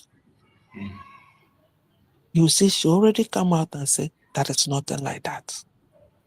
But your news already carrying it around. That's how bad. That's how bad. Very bad. That's how bad. And they did that intentionally. That was a mind game. They did it intentionally to see what. They did it intentionally to see the reaction of the people. Exactly. And if we didn't react, positively, they will carry it on. Because when people start saying, if it's like this, I'm not doing this again. That's negative reaction. Exactly. It's a negative reaction. And that's what they want to know. That's what they want to say. How you will react. I don't know how much we're going to educate our people to be on top of this game. You see Nnamdi Kanu, you see Simon Ekpa, they've studied Nigeria so bad that they know them. That's why when they're dealing with them, they show no mercy. The same thing with DrNgoziOrabueze, because they've worked with them, they know them. They know them. So they know a way to navigate that demolize. I don't know what name to give to that British company called Nigeria. They know how to deal with them. Any other person is just doing saga. But if you have not worked with Nigeria, if you've not entered them inside, trust me, they know how to maneuver it, because they were built on corruption. So it has entered inside their bone marrow. I'll leave it here, my brother. Let me continue listening. It's so sad. We need to get up as one Africa. Africa had to form something and make sure that these three countries that already gotten themselves out of this slavery of France will make sure that they stand strong. We need to. Nigeria will not help them. Rather, Nigeria will be a tool from which they will be captured. I'm just saying it. Where is the leaders? There's one man that is heading Pan Africa. This message, we have to send it to them to know anything Nigeria will be a tool to get that man they're looking for. Nigeria is not anybody's friend. It's eye of the British, of European people in Africa. Nigeria. Definitely. Thank you. Thank you so much, my sister. You just made a very, very great point there. When we are talking about freeing ourselves from that name called Nigeria, this is why we are talking about disintegration of the zoo called Nigeria. Just the way my sister described it, what it is, the eye of the United Nations, the eye of NATO in Africa, the eye of the West. Nigeria was created to use Nigeria to manipulate every other African country. That is why you see them pushing this narrative, the most populated Black African nation in the world. Is that an award? That is why you see them push that narrative. When they want to describe, like they say, the most populated African nation in the world. Is it an award? The most population. They call them giant of Africa. Giant of Africa with no light. Giant of Africa with no road. Giant of Africa with no water. Giant of Africa with no food. Giant of Africa that their military, their forces massacre their citizens for free, for nothing, for not going into it. Giant of Africa. Foul. What a shame. The most populated African nation, yet they don't have enough soldiers to protect themselves with all that population. The most populated African Black nation, yet they cannot produce the food that they eat with all that population. The most populated African country, they don't have enough workforce to produce what they need. You know that word, bro. You didn't hear me? Huh? I'm hearing you, my brother. Christian, go on. Ike Guru, my dear brother. Ike Guru. That word they use, it is a mockery. A mockery and a manipulation. Manipulation. They know that it's not a badge of honor. When they describe, that is what I ask people. Is that a badge of honor? You see some of us celebrating it. This sister was just saying. I don't know why I tend to always, maybe there's too much in my head. It seems to tend to just get lost, It's crazy what's going on, but bro, a lot is going on. A lot is going on. They know what they are doing. That Nigeria, and it's so complex, unbelievably complex, because the eyes, I'm not at work today, so I'm somewhere, but thank goodness I have network. So I said, let me come in and say a few things, because like I tell you, a lot is going on. I don't know where to start from, but I can guarantee almost 100% certain that all those that conspired, that worked together to kidnap Nnamdi Kanu, be it in individuals and nations, they are going to face the wrath of God. Mark my word. God is so able and so, how can I describe it now? He's so capable of reaching everywhere. It don't matter your size. It don't matter your power. It don't matter anything. And I'm going to explain a few things. Because you see, they continue to hold Nnamdi Kanu, an innocent man that was sent a message by God to go and deliver the people, go and give them this message. This is a guy, I've said it several, even when all these other groups, I told them several on that occasion that Nnamdi Kanu had an encounter with Chukwuka Abiyama. Most people will understand it. And his word is here on it. They are all going to feel it. This UK, they are feeling it, and the more is to come. In a very mysterious way that will be beyond their understanding. And including the individual, like I said earlier, the last interview that Nnamdi Kanu granted was with Dele Momodu, if you know that guy. Yes. Right. Very well. And he was a traitor. Heaven's sake. The guy was sent. He was a traitor.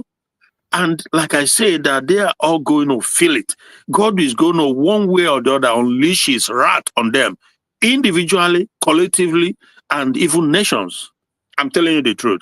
Yesterday, I was in a program, it's a Ghanaian program, right? Yes. And this Dele Momodu, he has a business in Ghana. You know, this is his media industry, right? And there's another guy who is also a Nigerian. He's in Ghana. He has business. He has made money. However, he made it. And as usual, the way they live and behave in Nigeria, above the law and lawlessness, he's trying to implement it in Ghana. But Ghana is proving to them that they will not stand for it.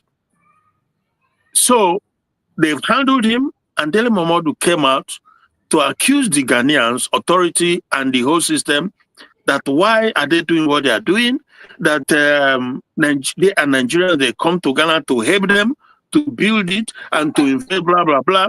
Yeah, that after all, because Ghana is serious. Ghana don't joke around.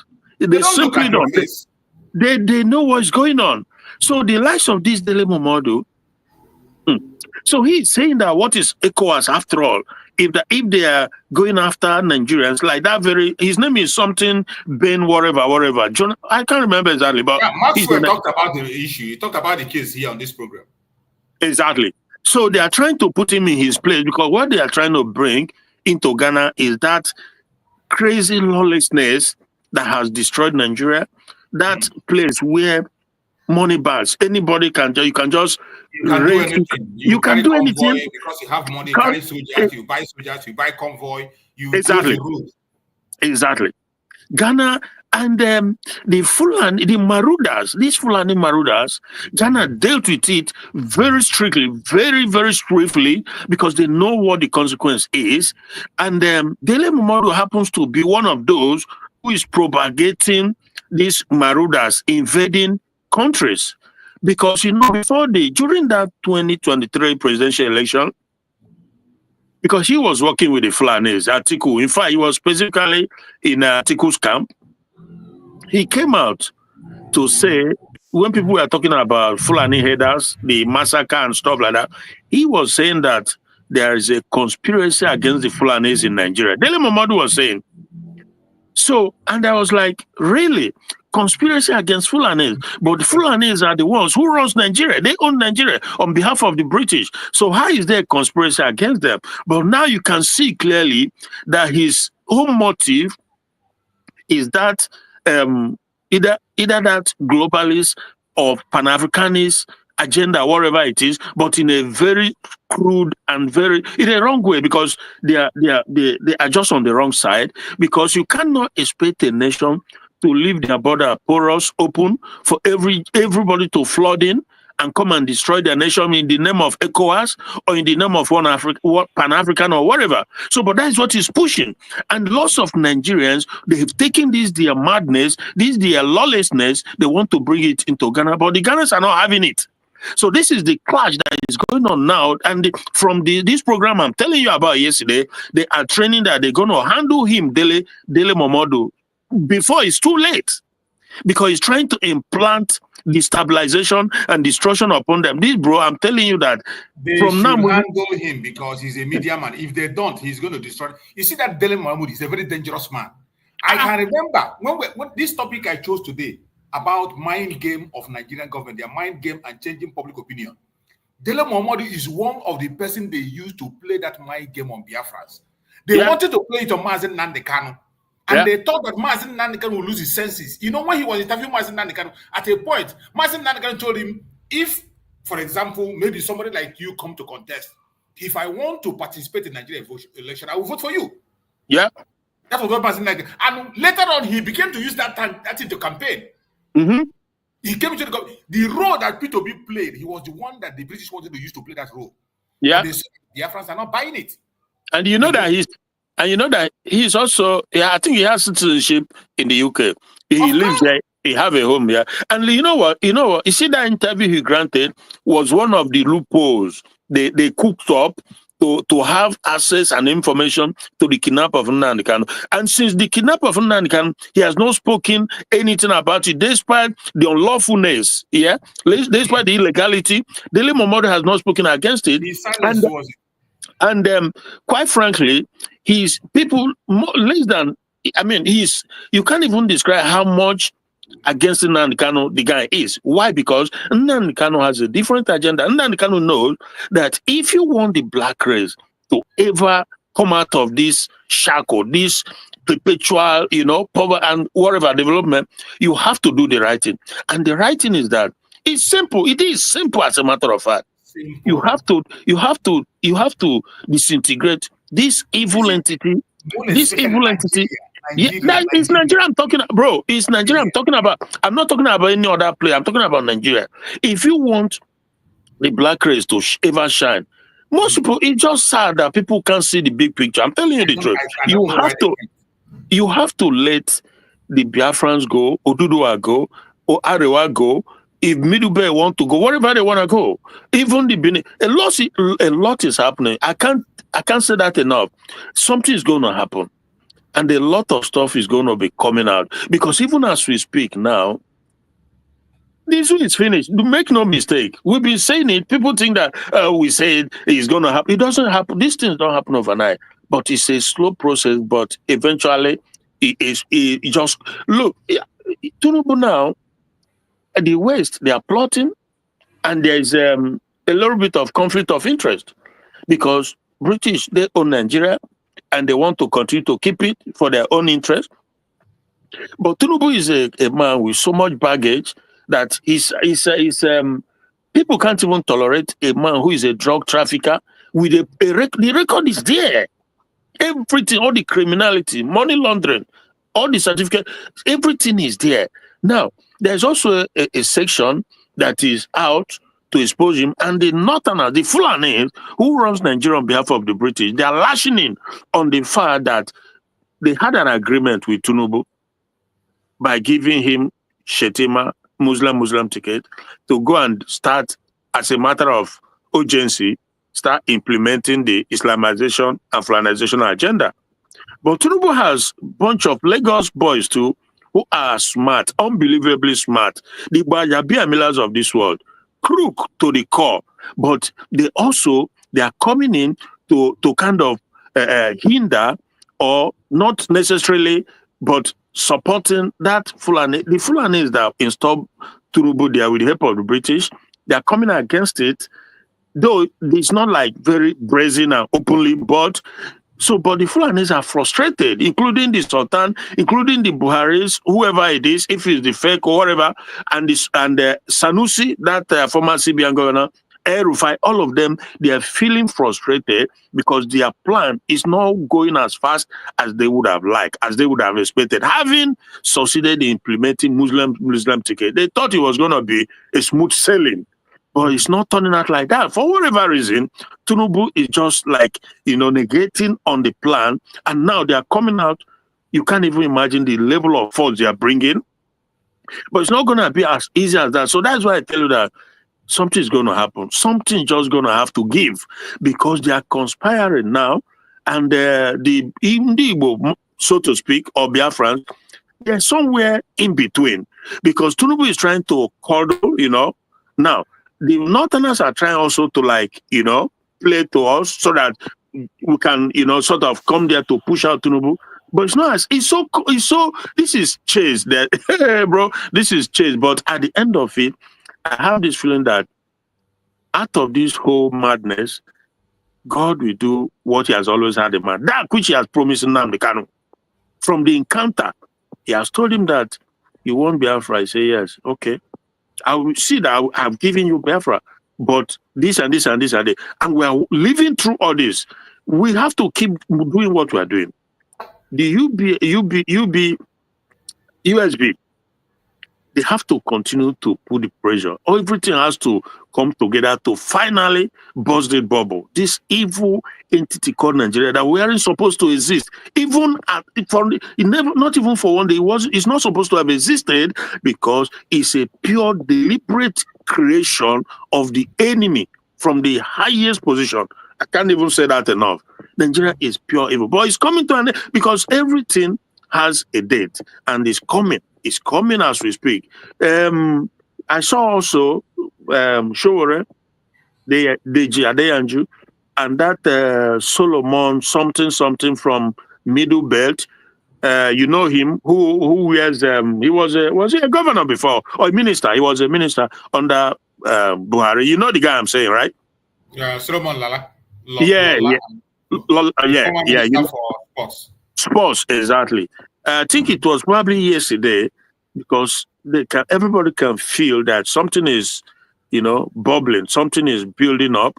So, but these are again bunch of evil criminals. Evil, I think evil is the right word because they all know deep down what the right thing to do is, but because of their own personal interest, they are just. You see, my brother Christian, let's not waste our time with these people and their politics.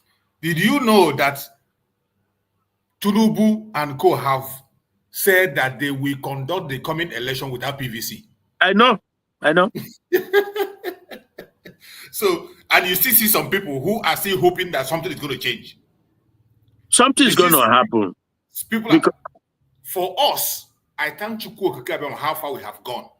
We just have to maintain our lane. Well, but said, keep on doing something. Yeah, but the government, and at the end of the day, they will destroy themselves and will be going. Exactly. Because the thing is, like I said, we keep doing what we are doing, continue to enlighten our people to let them know, and but obviously, they are going to be caught in a kind of between a rock and a hard place. Tinubu in particular is caught between a rock and a hard place because, in a way, you will look at it like if Nnamdi Kanu comes out now, he will, because I'm trying to read their mind now. The Fulanis doesn't want him out. Why? Because they don't want Nigeria to go apart. They want to, the Fulanis, their plan is to continue to keep Nigeria one so that for their own taking. That is, it's not for any other thing, but just for that, because it's a plan, it's an agenda has been in works for decades, not years, decades. So it's like they've gone too far already. Now, but they also know that Nnamdi Kanu comes out, that is the game changes. Now, and Tinubu now, because they are on top of Tinubu, they are trying to really literally finish this guy now. Then Tinubu has to fall on somebody because when push comes to shove, they will say Oduduwa, to have Oduduwa. Then it's like I said, it's a chess game. I can't really say that we are not perturbed. I can't really say that we don't care or we don't, because we are in it. We are part of it. So why we'll be doing our own, what we are doing, but we will also be looking at what is going on there. Like that, we'll be able to be strategizing on things to do. It's just sad. It's just really, really sad that our people, but more so those who are this so-called imposed elite, the political elite, they are a bunch of criminal, a bunch of evil people. Because Soludo, like I said the other time, I think that was on Thursday also, he is among the people just running around now, working with the same enemy, with the Fulani Caliphate, with the British and the rest of them imperialists on how to go about and continue to keep that entity going. Because for them, they know also, the likes of the Soludos, they know that when Biafra comes, that politics of the zoo, this Nigerian type politics, is not going to be possible in Biafra land. So this is where the dichotomy is when it comes to the likes of the Soludo. He's running around. They are meeting in, as we speak now, even Peter Obi, I saw him, was it yesterday I saw also, he's having a kind of conference in Hopkins. I don't know where this Hopkins is. I've not been able to Google it. If it's in Britain or America, I don't know. But he's there. He was introduced by one think tank American guy with some black people, and they're doing this. So all this like they are all everybody just in this game of chase. But at the end of the day, something is going to happen, and let's just fingers crossed. Keep doing what we are doing. We cannot relent. We can't give up. We can't stop. We just have to keep on doing what we are doing and see what happens. As soon as, by the grace of God, Nnamdi Kanu comes out, coupled with what is going on now, we know that Finland, we also understand the game Finland is playing, the position they are, but they are all going to face the rot one way or the other, because the power of the him that is stronger is also at play here. It's also at play, I can guarantee you, So everything they've hoped for, that with the American weight of power, political, military, economic power, everything, they will be able to have their way. But God has thwarted it. God has thwarted that whole agenda by not just bringing Trump, but keeping him alive from the attempt to take him out. They tried severally. A lot is going on. I have come to that realization that truly, truly, heaven and earth belongs to him. And no matter how long it takes, no matter how impossible or patient or delay, whatever, at the end of the day, he will always have his way. These people are in confusion too, as they're trying to create confusion and keep us in perpetual poverty in Africa. God is going to be doing his own. They are not happy. It's not going to go their way at the end of the day. This sister, that sister, yeah, that sister. Okay, all right. Round up. Let's allow Akonyewete to speak. Okay, this sister was talking about Africa coming together to unite. That is a good idea. It is good on the surface, but deeply it is complicated. Why do I say it's complicated?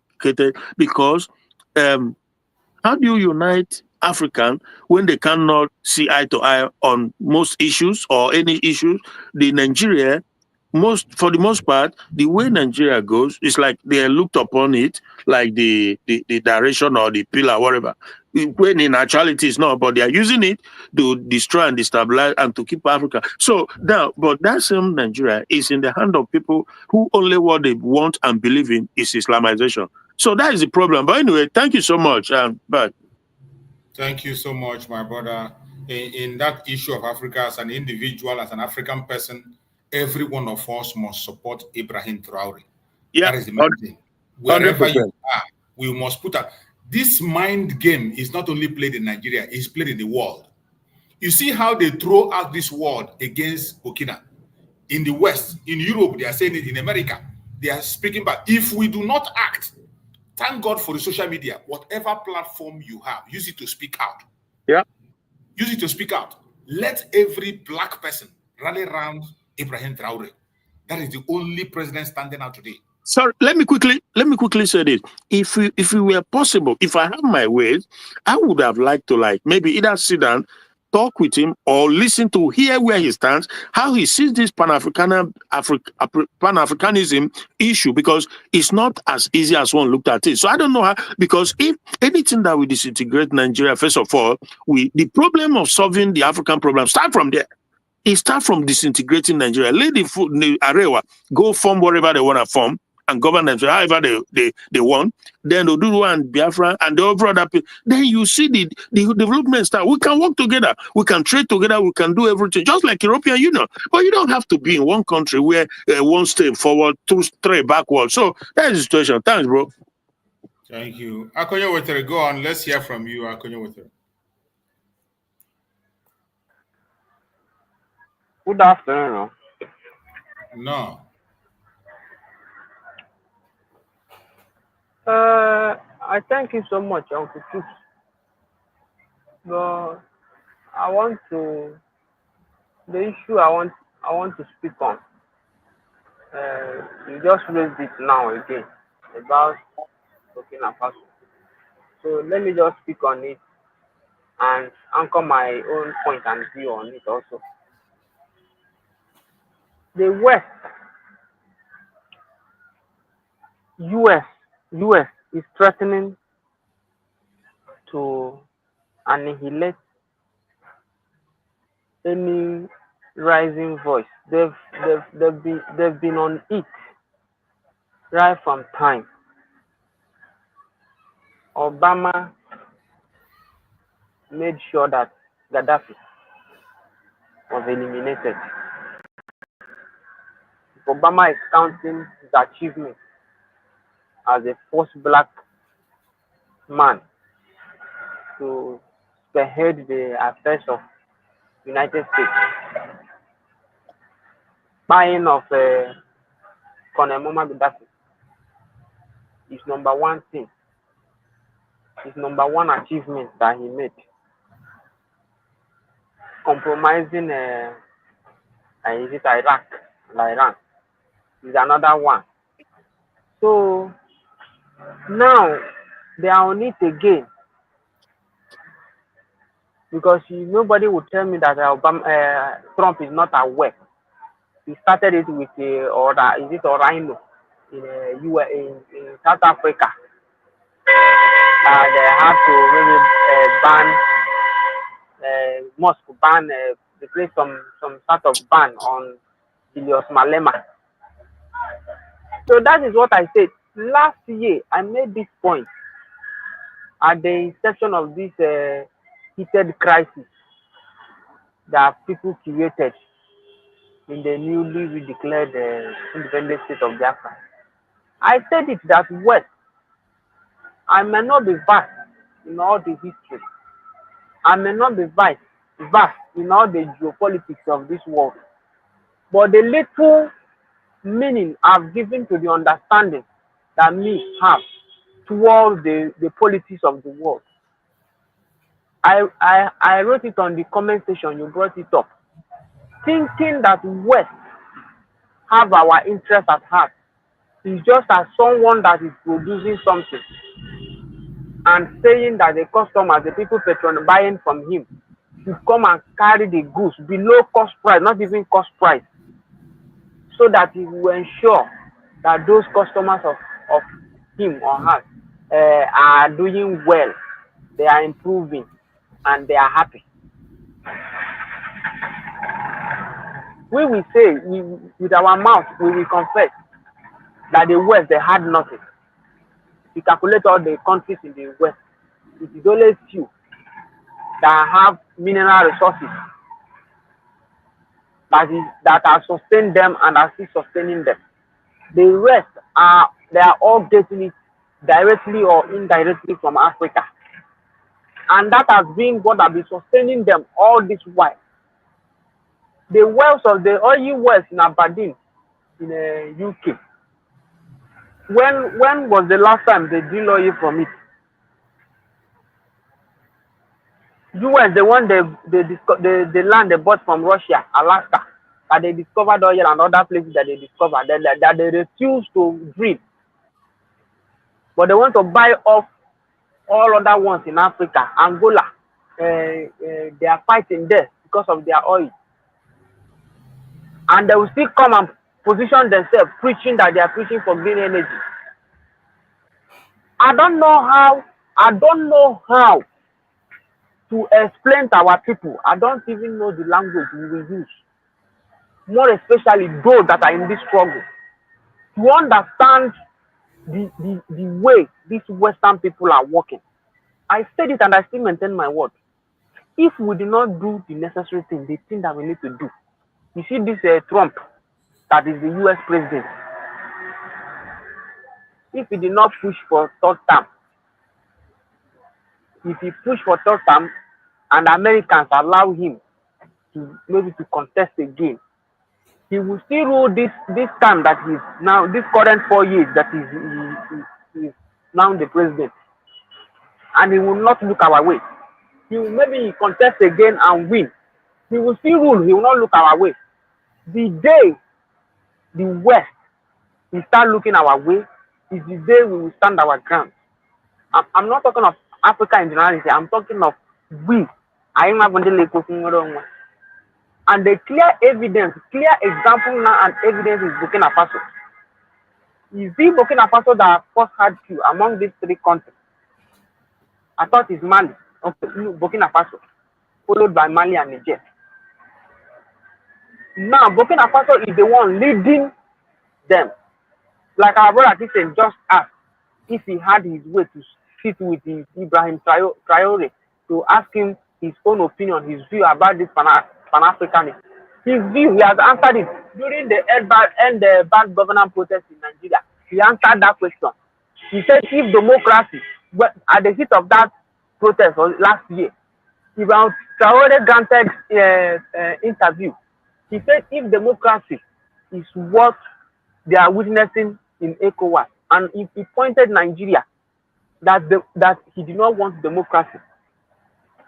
And if you see the reform, the reconstruction of their politics, the things he's doing in Burkina Faso now, you will know that he's not a bigot like what is it called? The likes of Pierre Lumumba, all those rubbish people that believe in Pan-Africanism. He doesn't buy into that. He doesn't buy into it. So no need of you looking to ask him. He said that the democracy has dealt devilish blow on Africans. That is not. Look at what he's doing. Look at the reform he's carrying on, and now they are now starting the setup again, so that they will. And if care is not taking, okay, since all this while that the threat to his life is issued, that Mike Langley issued it in US. Have you seen any opinion from the leaders of Africa? Is it not we that we talk, nothing that carry no weight? Are we not the one talking on earth? I talk on my own. Other people are talking. Have you seen any leader from Africa that said that, oh, what you are doing, what you people are saying is not true? Sorry, 1 minute. It's very good what you said.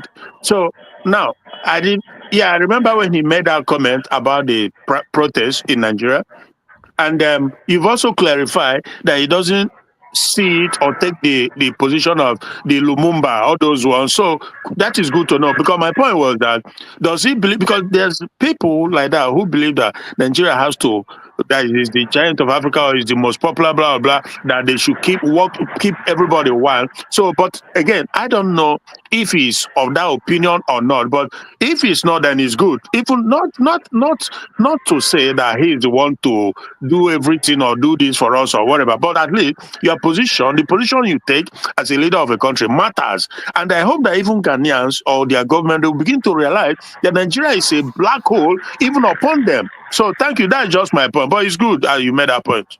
It's not of the opinion, Uncle Christian, because if he's of the opinion, you know the recent sanction that ECOWAS passed on them. That, you know, when after forming their coalition, that Sahel state, organization of that Sahel state, they said every African should come in. They made that statement last year when they had their second conference. They said that they are open to all African people to come. Now, getting to this year, January of this year, that they had a deadline from ECOWAS had the deadline that if they did not come back, that they will now know what to do. When the deadline reached, they now issued a conference also that they are not coming back. Good. Now, ECOWAS now passed some sanction on them. They now retreated on that statement they made. Now they say that not every African country will come into their place. Into the Sahel? Into that Sahel state, that 3 regions. Okay. They have even tariff. They have placed tariff on so many countries before this attack from US now start coming up, and they have even chased France. All the France prisons in their land, they have chased all of them away. Interesting. All they so how many countries? Niger and Mali. Oh, so it's only that 3 of them that are in the Sahel group now. Senegal. There's some rumor that Senegal is tilting towards them. That would be wonderful. Senegal. So what we need to do, my brother, is that if we explain all these actions of these people of the West, the most recent compromise is what Finland did to our PM. I had my opinion earlier, the earlier stage of this our predicament today. I said it, because even our PM then, from his words, from his action, he himself did not even know. If he asked PM today, he would tell you that he didn't believe that Finland will compromise. Yeah. Yeah. Now, Russia are having issue with Ukraine. Trump said that Kremlin belongs to Russia. Yeah. And Ukraine are saying that they will not let it go to Russia. Yeah. Nobody, we do not all ourselves. I know that you know, all of us know the reason why Russia and Ukraine is having a fight. Yeah. When Russia ceded, let me say they ceded Ukraine to become a country, part of the agreement was that Ukraine should not join NATO. Russia stated their opinion, their stand that they won't allow NATO to have any impeachment of whatever on their backyard. Now, Ukraine defied it and joined NATO. Russia launched an attack. See, both citizens and all the world leaders of the West, they are behind Ukraine. Even yes, of course. Seems to be at the forefront. Only except America, Trump. America is just recently, now is it not Trump that is having a different? Yeah, that's what I mean. Yeah. So now, look, let our people that are looking for this, let us understand. Now, the point I want to make, the point I want to make is that I'm so quite Igbo. La nghọta nke m ihe niile a kịtịkịtị katakata niile anyị na-eme because ọ bụ na ndị be anyị soro Simon ghọtarụ mgbe ọ bịara doo anya of a truth na Finland emeela Simon arrest. So this katakata nọ n'ime ya ma ị bịara asị ndị nke asị na ndị nke asị na ndị abụọ ndị ezigbo ya na ndị abụọ ndị ezigbo ya ha kara ịmata the day. Yeah. But our people seem not to understand.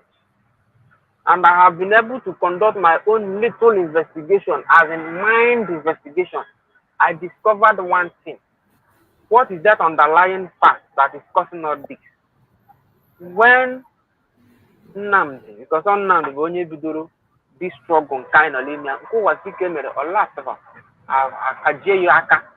and the information had to be like this. During the Wazirike. Yeah. All this is now. Social media. The means of instant information all can be limited at that time. But now a tip of your finger, information only last. Now the body carry on this revolution. Now this phase on. Now in Soria, now the doing that no makwana in the bundojo. Kebe ha latch upon when Nnamdi from the picture. Na ha lechere Nnamdi. Majority style lechere Nnamdi. No ya maga emeti ya na Simon ama eme ya. Simon afọ mụba. Ndị ala agba ngozi mgba now. Sidi na ala agba ngozi mgba now. Ha nwakwa na the generality of force ka ala agba mgba. Ha megide now na ile anyị nwa believe na ngozi ga-win. Amekwe ha megidekwa na ngozi win, amekwa na ngozi win. Ihe the West ji gbagode nkịtị ka asị gbantala nke Simon that initial stage. Mgbe hapụ na Simon win go, the whole of the West agadakwa kpụrụ Simon. Because ọ bụ na Nigeria kpụrụ Simon, kpụrụ Nigeria kpụrụ Nnamdi. Kedu ihe mere na ha release lesson of Ukraine na Russia now just say this fight kpụrụ Zelensky now.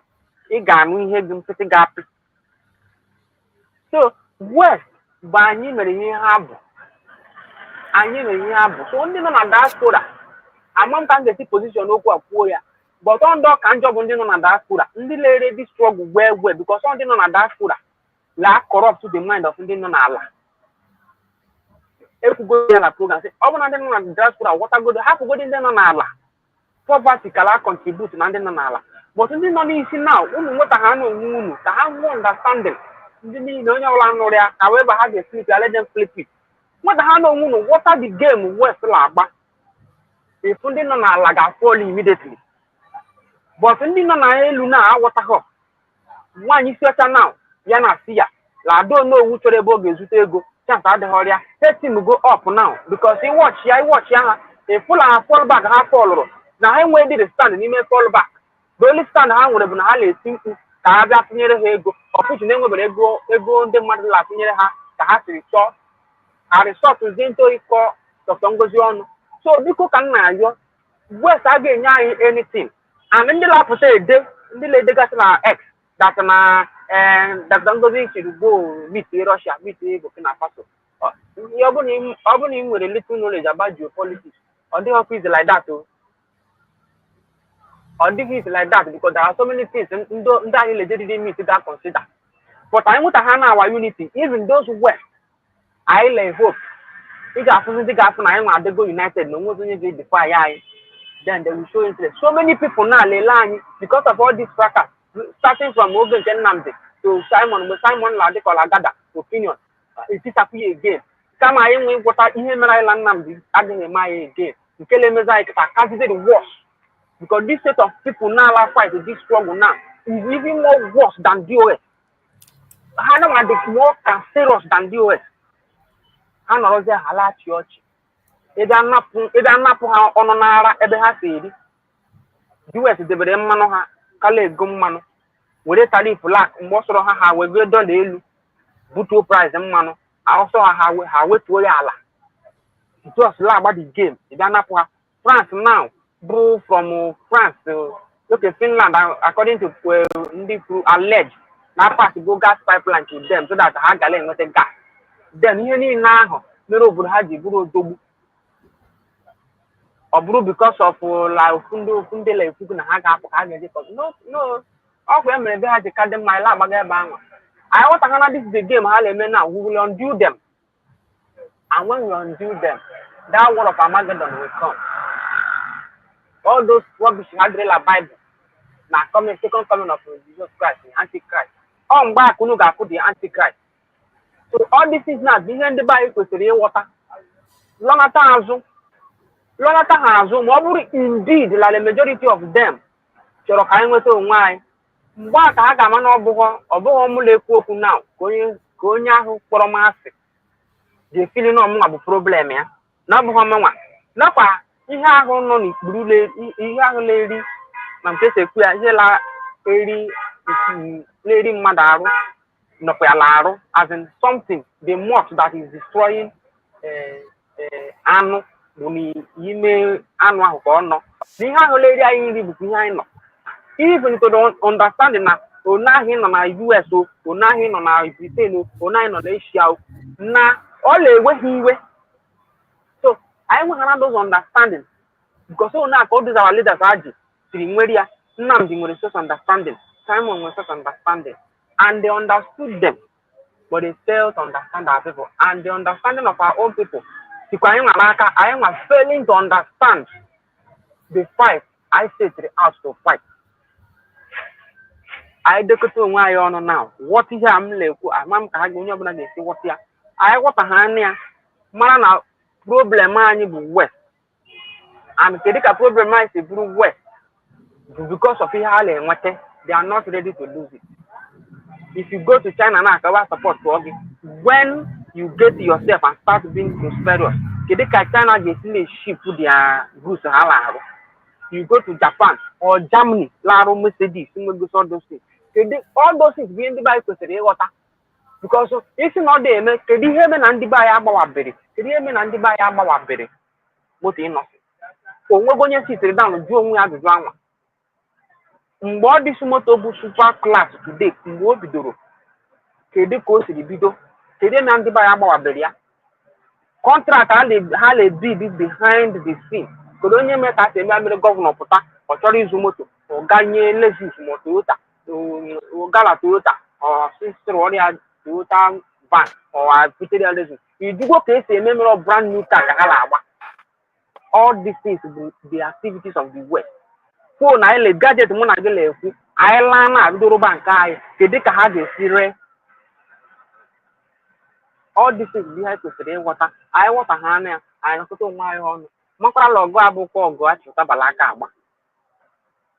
Ọ bụ na onweghị evidence ọzọ mmadụ ga-eji aghọta ile ihe na-eme na recent one na ihe na-eme na Burkina Faso and Chineke ebiligwe ka m na-ayọ ọkwa eme nje si unu na Fulani abụghị problem anyị. Burkina Faso na ha abụghị Muslim anyị na-eme abụghị problem anyị bụ anyị nwere onwe anyị because anyị ghọta onwe anyị today na ndị akọtara ngwongwo ha laa the time Simon nọ ya ọ ghọtara as in our people as in try ịghọta onwe anyị And I'm not putting the Fulani investment in Moya. I want to buy last Igbo.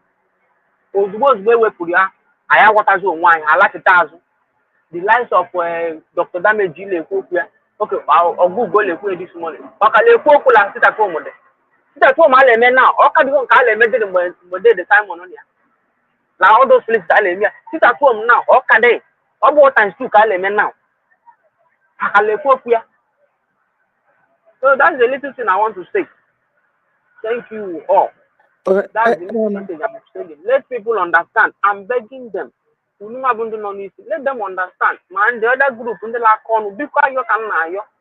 The more over that, how much we do this, that is what we are doing. As we are fighting, they are very much happy.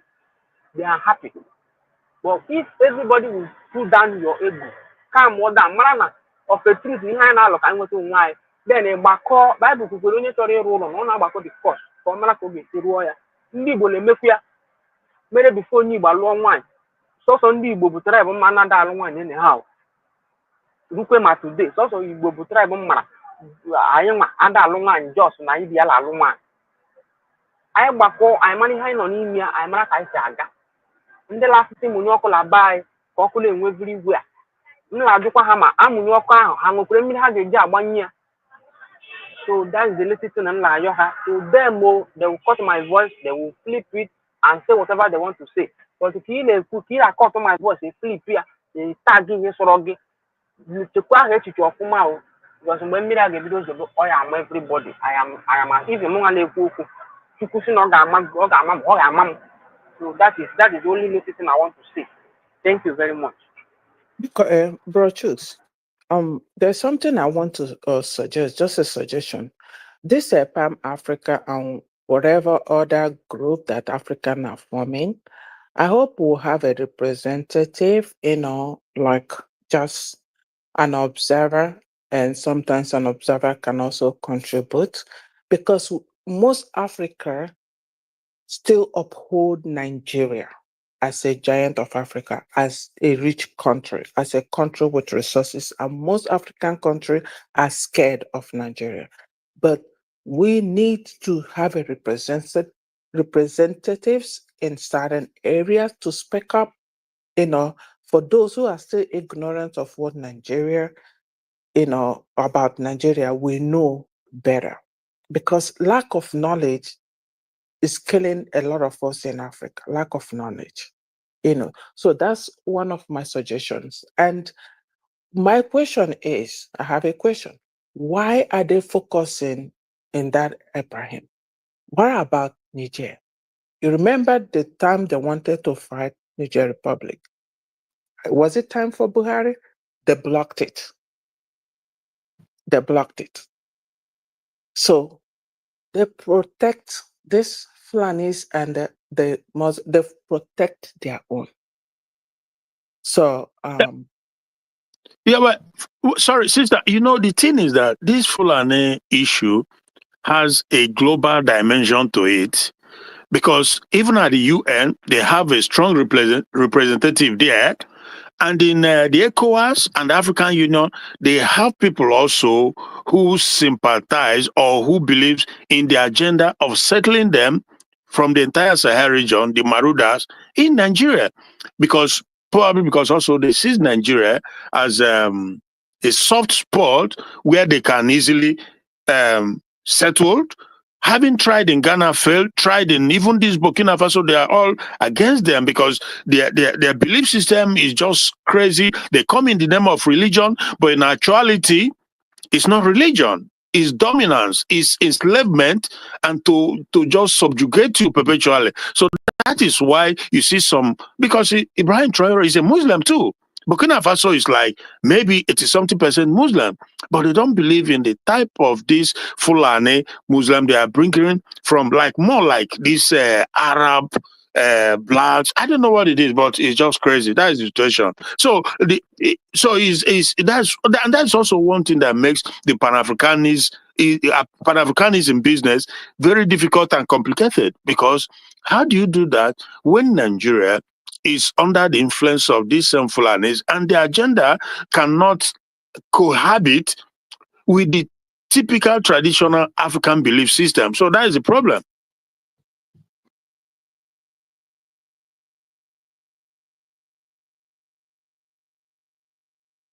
Hello? Yeah. My sister, you just opened a very serious part of this problem we are talking about. When you ask that question you asked is very deep. Why is it that we have Mali, Niger, and Burkina, and they focus on Burkina? Even at the first instance, when that thing happened, their focus was on Niger. They were so fast to call on Nigerian government to go after Niger, and Nigerian government were even preparing to attack Niger. Yes. But all of a sudden, we woke up and we find out that very threat disappeared overnight. Yes. But there's nobody talked about it, and they are focus scared now of the jihadists. The Fulanis. They are afraid of the Fulani. The Fulani. When you look at it properly, you will understand. The Western Union are afraid of the jihadists. And you know, there are a lot of them in Niger. These people, the foot soldiers of the terrorists we're talking about today, are the Fulanis. Yeah. Being sponsored by the West. Mm-hmm. That is what, you know, sometimes we will ask questions. They talk about poverty, and you see some people carrying AK-47, carrying machine gun that is worth up to 1.5 million. You will see a small boy carrying a machine gun that is worth up to 1. Even the bullet alone, some of them, the gun they use, the bullet alone costs almost 400 and 500,000 per bullet. And you see them wearing it as chain. And you never ask yourself, where are they getting their sponsorship from? That very thing that transpired within that time answers a very strong question. Yeah. Burkina Faso, Mali, and Niger. And when you look at these three countries, we know the people who are in Niger. If you have not known, I wish Bro Maxwell is here. If you have not gone to Niger before, I have been there. When you go to Niger, you travel to Niger, you pass through their desert, you will know the kind of people we have in Niger. Mainly the people that occupy that landmass in Niger, they are these foot soldiers of the terrorists. They are in large number. The same with Mali. Unlike Burkina Faso people are much more civilized. They much more accept a normal life more than the people in Mali and Niger. Yeah. Even from the answer, the answer Burkina, the Traore gave to Saudi Arabia shows you their belief system. They are very different. So it will not be easy for them to manipulate Burkina. They know that Burkina cannot be manipulated. So they know that when they are able to capture Burkina, it can be easy for them to weaken Niger and Mali. To weaken them will be very easy. But with the presence of Burkina and those leaders who are in Niger and Mali today, looking up to that Burkina, they cannot do anything except they bring Burkina down. Yeah. And again, when my sister talked about Panafricanism, that we should bring a representative, as far as I know, this Pan-Africanism or whatever they call it, this their ideology of Pan-Africanism, it's just in the paper. They come and talk about it. I don't think they have any organization that they represent. And some of them individually, they are representing the West. Yeah. They just come and tell you Pan-Africanism. Like this Lumumba. When Mazi Simon Ekpa was here, Mazi Simon Ekpa have attended many programs with them where they were talking about Pan-Africanism. Each and every one of them come as an individual. They just come and talk and go. They talk and go. It's just like when you see people who claim to be human rights activists in Nigeria. Imagine somebody in Nigeria telling you that he's a human rights activist. And some of them are sponsored by the West too. All these Lumumba, so many of them. That is what I'm saying. Yeah. And that is why I love the idea of this man, Traore. Anything that has to do with the colonialists, Traore is not part of it. Whatever you can do to make yourself better. It's just like something somebody wrote on the comment section that I presented here. The person wrote, he said, unity of Africa does not necessarily mean to force people of different value system to be in one country. Exactly, of course. Yeah. It doesn't necessarily mean that. Yeah. But when you see these people, when these ones who claim Pan-Africanism, go and discuss with them deeply, talk about the situation of Nigeria. You see, they begin to tell you, we don't want to have more borders anymore. We already have more borders. We don't want to divide it again. We are already divided. Yeah. And you begin to wonder. You begin to wonder, with all the knowledge they claim to have, with all the interest they claim to have in freeing their people, still the answer is there and they cannot find it. You are still holding on to the colonial boundaries that was given to you. And you don't want anything to be done to it. Most of this Pan-Africanism, some of them, they come from different directions. And when you see that they speak as individuals on their own, Lumumba is saying a different thing. This one in South Africa is saying a different thing. Many other ones, their ideology is just different ideology. They are just on their own, working for one issue or the other, presenting their own self and making themselves popular. As far as I know, Mazen Nan, they cannot have attended more of the program. Mazen Simon Ekpa attended more of the program. And when you hear them discuss and their discourse, and what we present as the freedom fighters from looking for freedom in Nigeria, their own topic is different. Their own, what they are looking for is totally different from what we want. Yeah. And they forgot that the only, just like you said, the eye of the Westerners, the eye of the colonialists in Africa is Nigeria. Nigeria is their eye. If you want to stop them, break Nigeria, break it up. Once you break Nigeria up into pieces, you break it up, you find out that every African country will breathe. Every African country will breathe.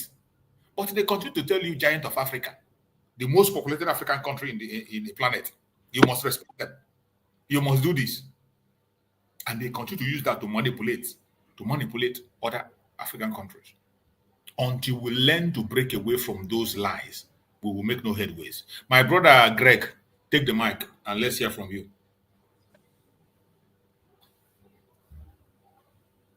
Yeah, good afternoon, my people. Biafrans, I come with love this afternoon. Thanking God again, we made it to see this day. May His name be praised. We thank God for the life of our leaders, Mazen Ekpa. We pray for him. Thank God for him and Simon Ekpa, the PM. May God strengthen them and continue building them with health and body and mind. You see? And may their life be protected wherever they are. We pray for the protection of DPMDrNgoziOrabueze and all the cabinet, that God will be their strength, and the media, all medias in the Biafra. Sure. Thank you, Chus, again for giving me the opportunity. Ihe a na-ekwu bụ ka ọ ga-esidere anyị mma. Aga m ekwutu nwa obere n'olu ndị gboo, ndị be anyị ha suppose na ịma na oge ruo na ihe a na-ekwu, ihe mbọ a na-agba maka nnwere onwe anyị agaghị alaghachi azụ na anyị ga na-ege ihe ndị Naijiria na-eme, na-egere ndụmọdụ ndị mmadụ, na-ewere nke dị anyị mma na nke na-adịghị mma anyị were ya tụfuo. Ahụrụ m ihe depụtara tata gosiri na anyị ekwekwana ma ọ gaghị egekwana ma ọ gaghị elekwana na ihe ndị Naijiria na-ewepụta na ebe ha si ewepụta echiche ha na nkwado ha na ihe ha na-akwado na ebe ha na-esi ịgbawa mbọ iji wee kegide onye ọbụla n'ala Nigeria nke Britain bụ onye isi ya. I've been very close to the city. You can analyze. I said when they were protesting here, police are everywhere. So they're having a very big protest in the city. So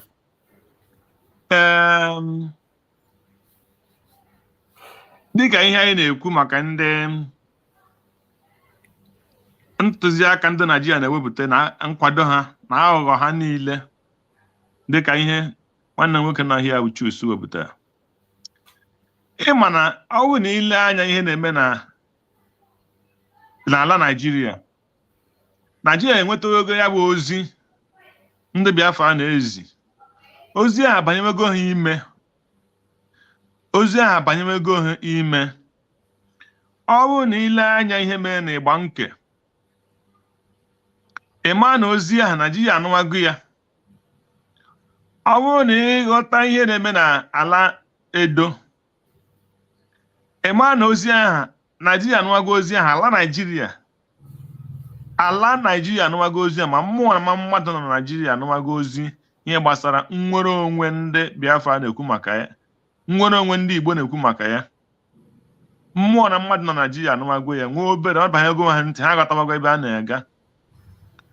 And onye ọ na-eji uche ya na-ehụ ihe na-emenụ, onye mụ anya ma onye na-ehi ụra ga-ama na ile anya ihe na-eme na dia politics na Naijiria tata, dịka Ifeanyi Okowo ka Okogbo ka m na-akpọ ya, gafere na APC, gọvanọ Delta State APC, many other ones. Fubaru na-enye ya, ha na-akwa ya na-adọ ya na ọ ga-abatarịrị APC ma ọ na ọ chọrọ ka ọ laghachi n'echi Rivers State. So Tinubu na-agbagharị na the whole West. Nke a gwara sụ na ọ bịara, o jere France, jee Britain.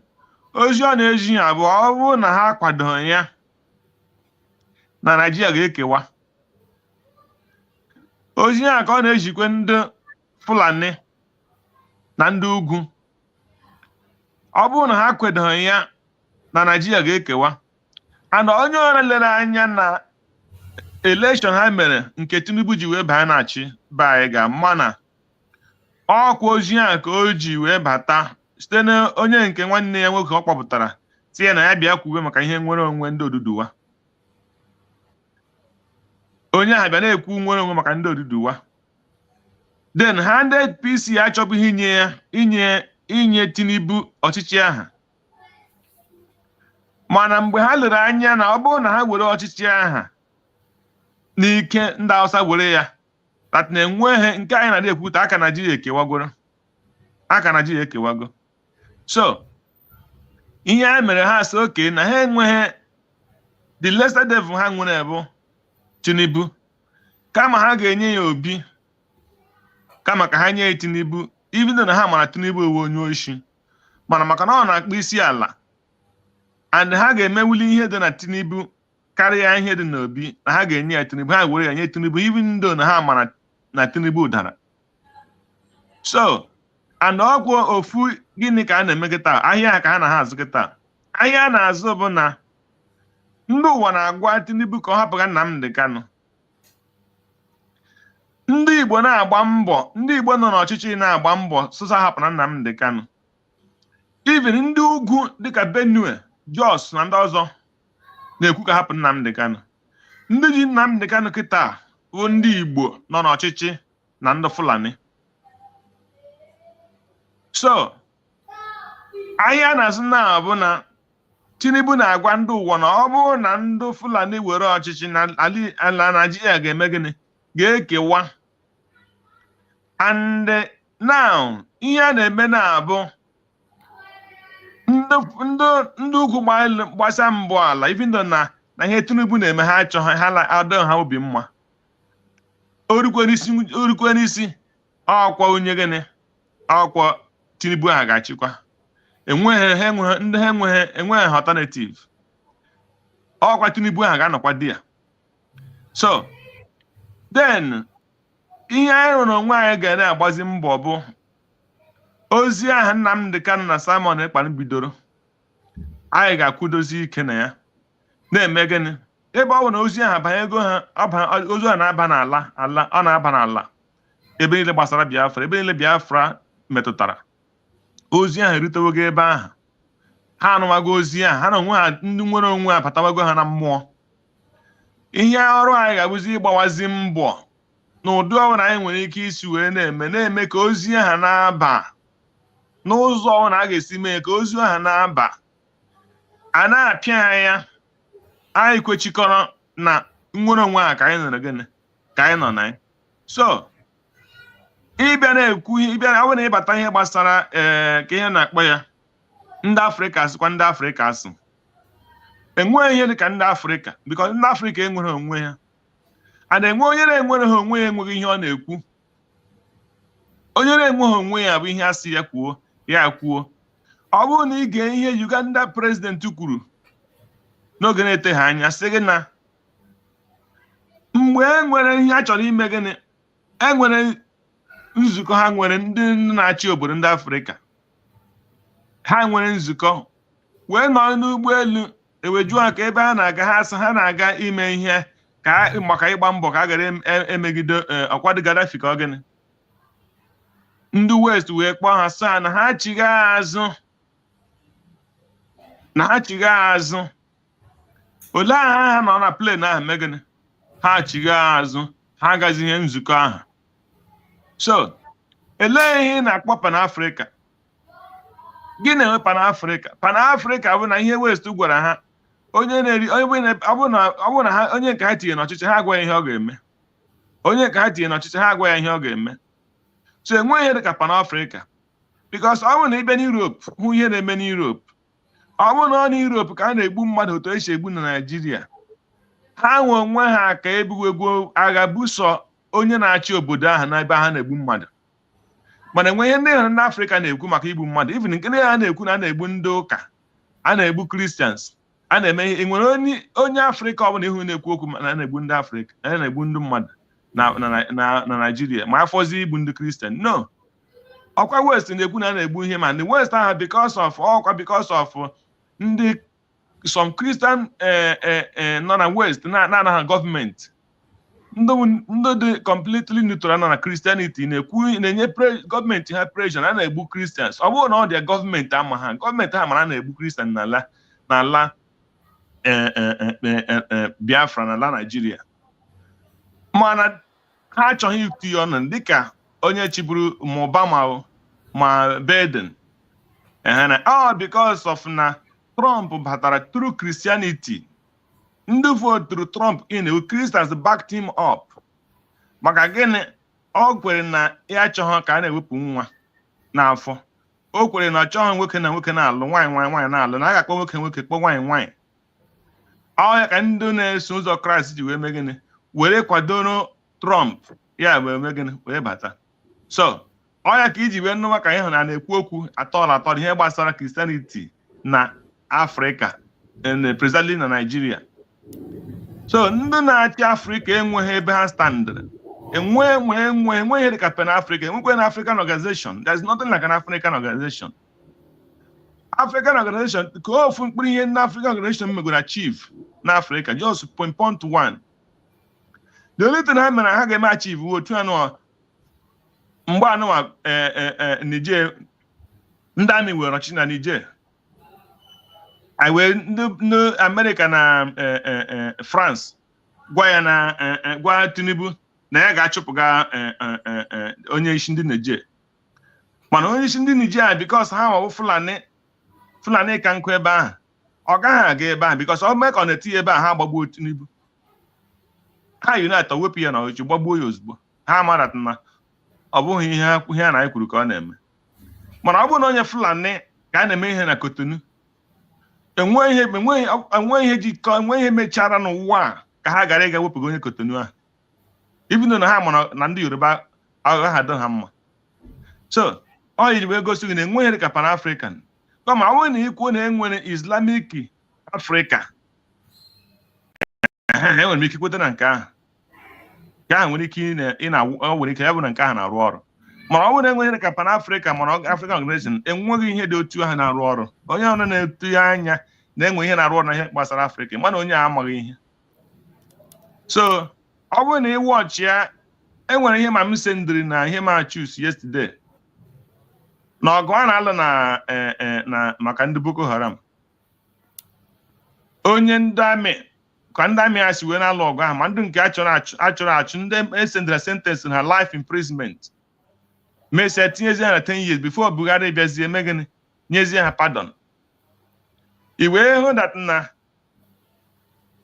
na and iwe ọcha ha niile bụ ndị shi na west ndị shi south majority of them nwunye shi south and ebe dị ha ga-alụ ọgụ na enweghị ngwa ha ga-enyere ha asa na ha gbara aka ga rescue ndị nke egburu egbu ha ma jụ ewee suzie ha ndị amị kpee ha ikpe nye ha na a ga-egbu ha mechazie egbuzi ha esi na a ga-enye megharị ya Fulani alụgide ọgụ ha because majority bụ ndị Yoruba ya alụgide ọgụ na ihe gbasara ya na-ewe nyezie ndị agha afọ iri ka a ga-atọ ha nga ha alụgidekwa ọgụ ya alụgide ọgụ ya sizie oke Buhari nyejie ha so ha anyere ha pardon agbaghara ha.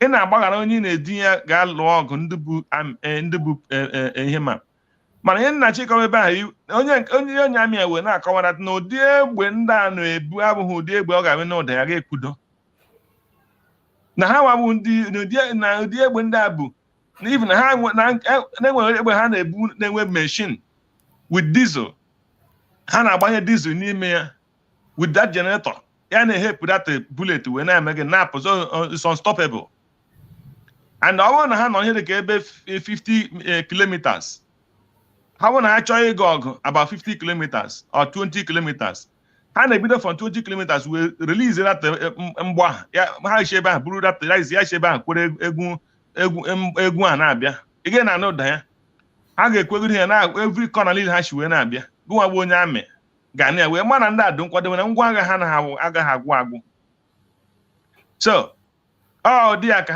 a ka ha si eme gịnị ka ha si alụ ya bụ ọgụ ahụ. So onye nwere bụ onye nọ na be anyị ga-adịrị nkwadoro nke dị egwu wee mara na onye na-eche echiche ndị Panafrica onye na-eche echiche ihe Naijiria ga-adị mma ma onye na-eche echiche Naijiria bịa ya yuzu ogu kọrọ ha akụkọ ọgụ ha na-alụ kịta anụma bụ ọ bụrụ na Tinubu abanye ha n'ọchịchị ala Naijiria kewa ọ bụrụ na Tinubu banye ọ Naijiria agaghị ekewa and ọ ya the same game ka o ji wee win and onye na-agụkwa ahụ dat na ọ bụrụ na Obi banye ma ọ ga ha mekọta ha achọta ofu onye South ma onye enye ihe ma were megharịa ndị Igbo anya ma megharịa ndị mere ndị be anyị chịkọta akwa again wụtachitachi ihe ebe ahụ so ekete anyị ga na-akpa bụ ekete a ga na-akpa ọ bụrụ na anyị nwa menwuo frustrate Anambra State election ọ bụrụ na anyị nwa frustrate Anambra election frustrate ha na Anambra election ịma na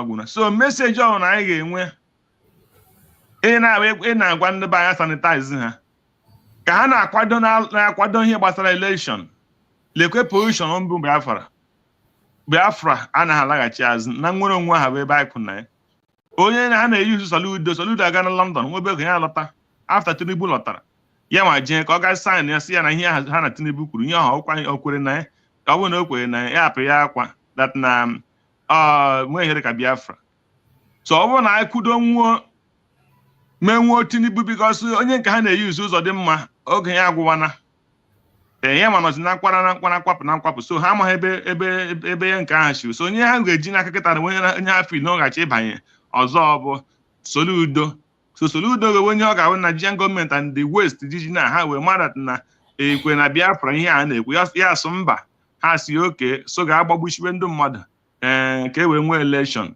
ka o were banye ka ihe a na-eme wee na-aga ma ọ bụrụ na anyị kwechiri so na anyị ekweghị anyị anaghị apụta atọ onye apụta na atọ ihe ọbụla ga-ehụ na ha ọghọta na ihe a ha na-ekwu na ihe ekwuru ka a na-eme so ihe nna ebe a na-agwa ndị be anyị bụ onye ekekwara ihe a na-ekwu ma ọ mitin niile ha na-eme n'otu n'ehihie n'abalị na ihe gbasara election kịta anyị nọ na 2025 agụọ na-agụgbu ndị mmadụ ha ebido kịta na na-akwado ihe ha ga-eme na 2027 iji wee gosi gị na ọ bụghị for the common person ka ha na-alụrụ ọgụ ihe a na-agba mbọ ọgwụ ka ọ ga-esi wedoro ha na family ha mma so onye ọnachi nnọwa onye Igbo bụ onye Biafra megide ya kulite n'ụra gwa ha na enweghị ihe dịka ịtụ aka ma ịtụ vote na ma nke ọ na-akwado na Anambra this time ebe ha na-eshina wee tinye ha ga-ada. So Soludo ga-agwa ha that na ọ na-represent Biafra, ọ na-represent ya na family ya and Tinubu with ndị Fulani. So ọ ya obere ozi nwere na ihe daalụkwanụ. Thank you so much, my brother. I appreciate you for that wonderful contribution. Every Biafran that is watching this program, I want you to remember that today is Saturday, and every Saturday is always a special day for us. Don't you ever forget it. As we are talking about the freedom of Biafra, as we are talking about our freedom, there are certain things we need to do. For us to be recognized and for us to secure our land, finance is very, very important. Today by 7 p.m., make sure you are part of the program. 7 p.m. Biafran time. The link is there. Don't wait until that fundraising time. You can go and make your donation now. Just go to the site, click on that link, and you make your donation. Anywhere you are, if Chukwu Okara have blessed you, put in your donation, no matter how small. No amount is too small. We must secure our land. Every one of us have a role to play. If you are not in a church, if you are not singing, you must be clapping and doing one other thing. So whichever area that you are being blessed, please make your contribution. The links are there. The account numbers are there for you to make your payment and make your contribution. Try as much as possible to do what you can, because in all these things we are saying, for us to carry it out effectively, there must be financial effort that has been made. And remember, some other things we have to do. Let us listen to this in this short break before we round up. No fear for our land. We go stand together, fight for freedom now. No surrender. This day is more than just an opening. It is a call for peace and reconciliation. Join us at the first ever Biafra Peace Summit, where the past and present voices for Biafra independence come together. No segregation, no division, just one people with one purpose. An occasion to voice our differences, resolve them, and stand stronger as one people. May 30th is also our separate Biafra Heroes Remembrance Day, when we honor the brave souls of men and women who fought and children who fell from the genocidal war of 1967 to 1970, where over 3 million Biafrans lost their lives. The day we honor those unjustly imprisoned and killed before the war, during the war, and presently, simply for being Biafrans. We salute our past and present leaders, from the vision of Chukwuemeka Odumegwu Ojukwu to the resilience of Philip Effiong, the fearless dedication of Mazi Nnamdi Kanu, and the unwavering courage of Simon Ekpa Odogu, who have carried the torch of our struggle. Their sacrifices and leadership lights our paths forward. As we all know, for far too long, we've endured suffering at the hands of our enemies and division from within. This summit is power-packed to heal those wounds, to uproot seeds of discord planted among us, and to unite Biafrans across tribes, regions, religions, and political views. Together, we are unstoppable. Be part of history. Join us on May 30th, 2025 at the United States of Biafra headquarters in Washington, D.C. A day of unity, remembrance, and renewal. Biafra rises as one strong nation, bolder together. Venue, 11726 Connecticut Avenue, Northwest Washington, D.C. Time, 3 p.m. Biafra time and 10 a.m. Washington time. 30th of May 2025, a united Biafra. Our time is now. This message is proudly sponsored by the Office of the United States of Biafra Deputy Prime Minister, Her Excellency Dr. Ngozi and the Biafra Information, Telecommunication and Postal Service. My name is Marvelous Chukwubikem-Arinze.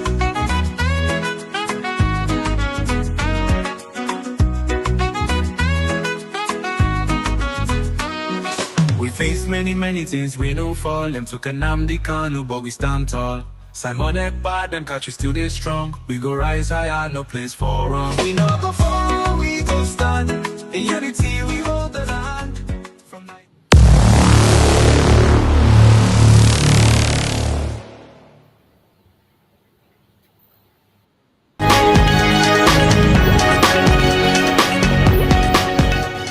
Ndewonu Biafrans, and greetings to the world.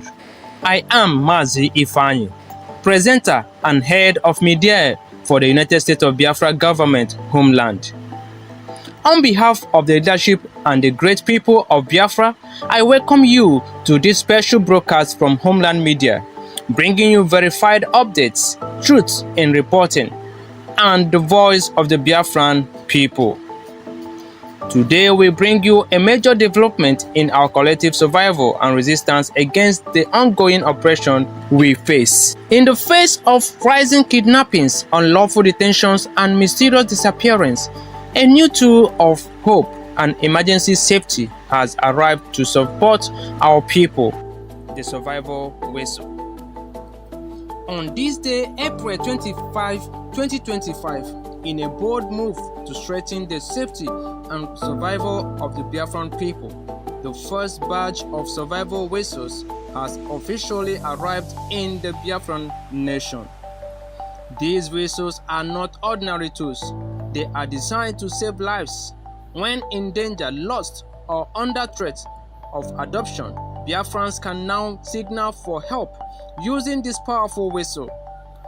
Its piercing sound travels farther than the human voice, making it effective even in remote areas or in the middle of the night. Distributions is set to begin as soon as final arrangements are in place with the 40 state governors across Biafra. Homeland officials assured that no region will be left behind in this operation. This initiative comes in response to disturbing reports of night raid, illegal detention, and disappearance targeting innocent Biafrans by Nigerian security operatives. The Nigerian DSS alone is said to be holding over 100,000 Biafrans without trial. Many are missing, presumed dead, or never heard from again. The survival whistle will serve as a new weapon in the defense of life, a way for citizens to cry out and be heard during emergencies. The people of Biafran have welcomed this move with open arms, expressing gratitude to the government of the United States of Biafra. Do stay with us, the news continues in a moment.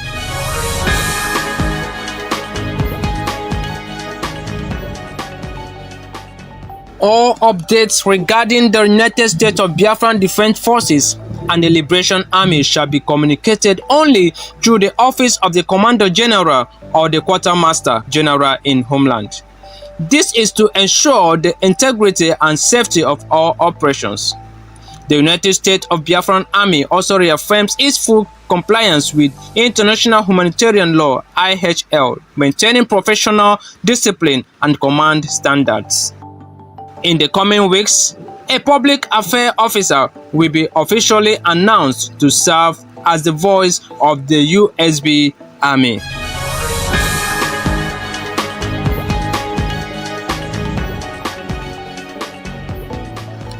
My fellow Biafrans, today we do not just report news, we report history in the making. The survival whistle may be small in size, but it is mighty in purpose. It is a sound of resistance. It is a call for unity. And above all, it is proof that no Biafran is alone. From Homeland Media, this has been your weekly update. I am Mazi Ifeanyi, head of media for the United States of Biafran government homeland. Continue to stand strong, stay alert, and be your brother's keeper.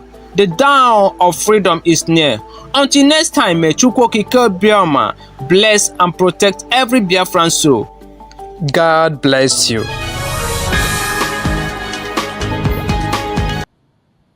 Thank you so much, my fellow Biafrans that have been with us from the beginning of this program up to this moment. I appreciate everyone. It is weekend, so I'm going to release everybody to go and have a wonderful weekend. But before then, there is a video that caught my attention that I want us to pay attention to. I want us to listen to this very video that is about to play, so that when the panelists are making their final conclusion, they can dig into that video while they gave their last conclusions. So let us pay attention to this video. It's a very important information. One of the atrocities that is going on in Biafra land today that no politician is talking about. They pretend is not happening. It is important that you know about this. This is why we must intensify in our struggle to get out. The declaration has been made, the recognition is being pursued, and the restoration must be intensified. You must do everything possible to support the United States of Biafra government to see that we achieve our aim. Let's listen to this. What happened to Ajokuta Steel and Mambila Power Plant is about to happen to Enugu International Airport, Akamibiam. The federal government is about to privatize the Enugu International Airport through the Minister of Aviation, Festus Keyamo. Festus Keyamo is about to sell the Enugu International Airport to a faceless organization, Aero Alliance, an organization that is not registered with the CAC. Nobody knows who they are. Some years ago, the federal government sold the then NEPA to EDDC, to private individual, the Southeast NEPA to a private individual. Before they sold it to them, there was no due diligence, because those they sold it to had no capacity to handle it, but yet foolishly, corruptly, the federal government sold it to them. Because as it is today, they had no capacity to meter the whole Southeast with what? Prepaid meter, which was part of the criteria for giving it to anybody that wants it. But they privatized it and gave it to a group, I understand, allegedly led by Emekofo. This group had no capacity. Now, geometric power plants in Aba took so long to come on board because of one major reason: legal battle. Legal battle was the reason that geometric power plant was frustrated for years. They couldn't come up, they couldn't kick off because they were in court with EEDC. EEDC said that federal government privatized power facility, the marketing aspect of the whole Southeast, and sold it to them. So they were in court with geometric power because the federal government was foolish and came up with a foolish contract under corrupt circumstances, under Goodluck Jonathan, and handed it over to his friends. That is what I call it. Otherwise, you cannot convince me that they sat down and looked at this contract thoroughly, and it was okay to them, and they sold it to Emekofo and Co. Today, Festus Keyamo, the Minister of Aviation, is about to hand over this only international airport in the Southeast to his friends under questionable circumstances. Up till now, we don't know. Those behind the Aero Alliance, who are the people that want to sell it to, we are yet to find out. They are faceless. And remember, Southeast International Airport, the Enugu International Airport, is the only airport that was built by Southeast region. It's the only airport that was not built by federal government. That airport was not built by federal government. It was built by the Eastern region in 1960. Every other airport, international airport in Nigeria, was built by who? By the federal government, except the Kanu, that was built by the British colonial masters. The Lagos International Airport was built by federal government. Port Harcourt International Airport was built by federal government. Abuja International Airport was built by federal government. It is only the Kanu that was built by the British colonial masters. Southeast was built by Southeast. So the federal government did not build any international airport in the Southeast. The only one that we had was built by the Eastern region, and that same airport is federal government is about to privatize it. They want to put that only airport, that same airport that they did not build, into a legal tussle that will destroy the airports. The same thing that almost happened in Aba until Alex Oti came and paid off EEDC in order for geometry to commence operation. That is the same thing that the federal government want to do with Enugu International Airport. Now, if you look at the contract they are about to sign, you will cry for Nigeria. They have argued when we said that it is not privatization. Are you kidding me? Where do you do PPP of 100 years? PPP, public-private partnership of 100 years. If you don't understand, your C of O is 99 years. When government give you C of O is 99 years. So every property you have today, you say it belongs to you, is for 99 years. Now government is about to sign Enugu International Airport for 80 years with an option of additional 20 years. Where does that happen? All over the world. There's no place all over the world that we have 80 years such concession. There's no place in the world for 80 years. The highest is 75 years, and it's for a parking slot in the US. Concession to buy firm parking slot, and until today, that contract is still being questioned. Just parking slot, and you want to hand over a national asset like an international airport in a region to your friends for 100 years. The target is that after they sign this contract, immediately legal tussle will commence, and that airport will be abandoned. Because in the contract, it stated that should the federal government cancel it, they will pay any outstanding loan those people collected. They will pay third-party equity. They will pay any interest. The most outrageous one is that they say they will pay the projected profit.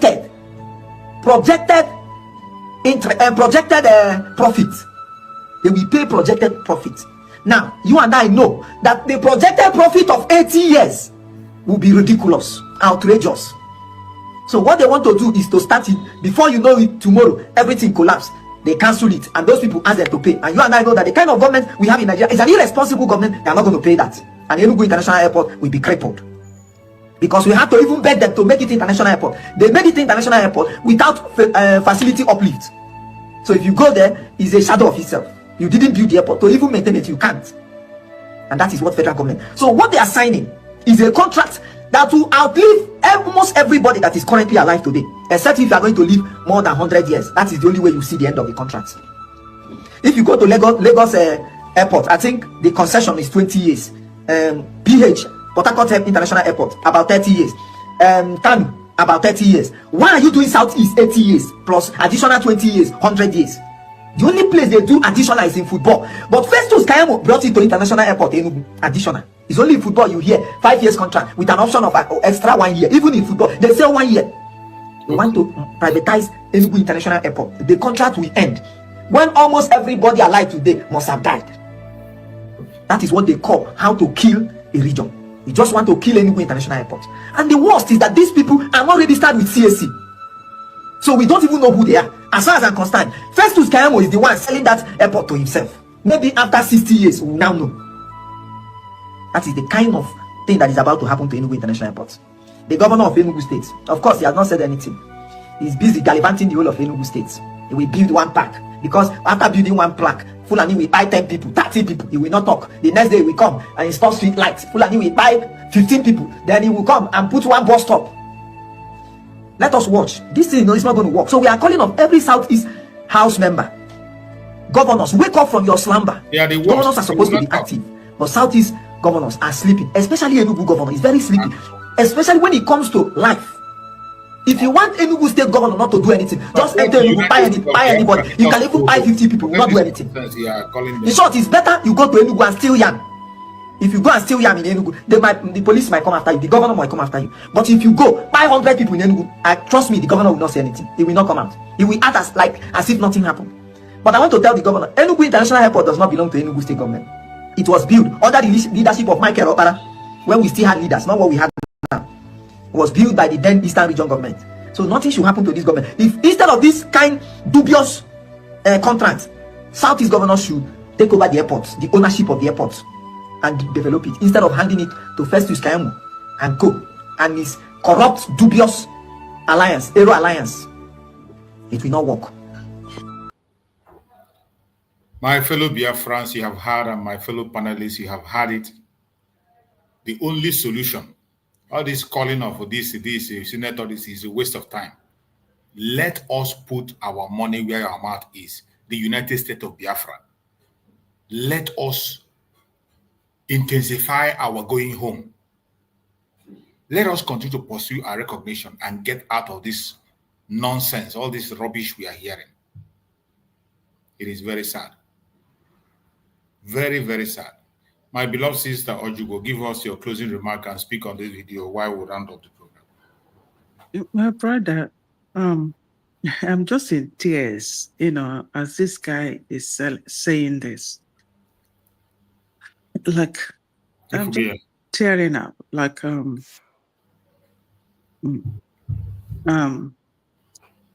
that, I think, I don't know. We're just so much surrounded with what we don't know. it seems like the whole Southeast is sold out. Like everything. They are crippling everything that you can think of that is in the Southeast. Everything. And they know that Enugu airport is only airport apart from Port Harcourt, which I don't know if I used to use Lufthansa there, to go to Port Harcourt, and then Air France goes to Port Harcourt. I don't know if they still do right now, but Enugu airport is the only airport that Biafrans, have faith and they can travel home. Because, I know a lot of my friends that go through that airport. And they're blocking us from that side. That's what they're doing. Because, we have plans to go home. We have plans what we want to do. Now they want to sell it to unknown people. We don't know whom they are. You see? So, and before you know it, that airport is down. What do we do? How do we go home? You see, I don't, I'm trying to control my voice, so I don't sound emotional, because our tears were just running out of my eyes, when this guy was saying this. Like, how do we get all this out? Like, if this is signed now, because contract is contract, signatory is signatory, how do we get out of it if it dare happen? And oh my God, like this is really, really,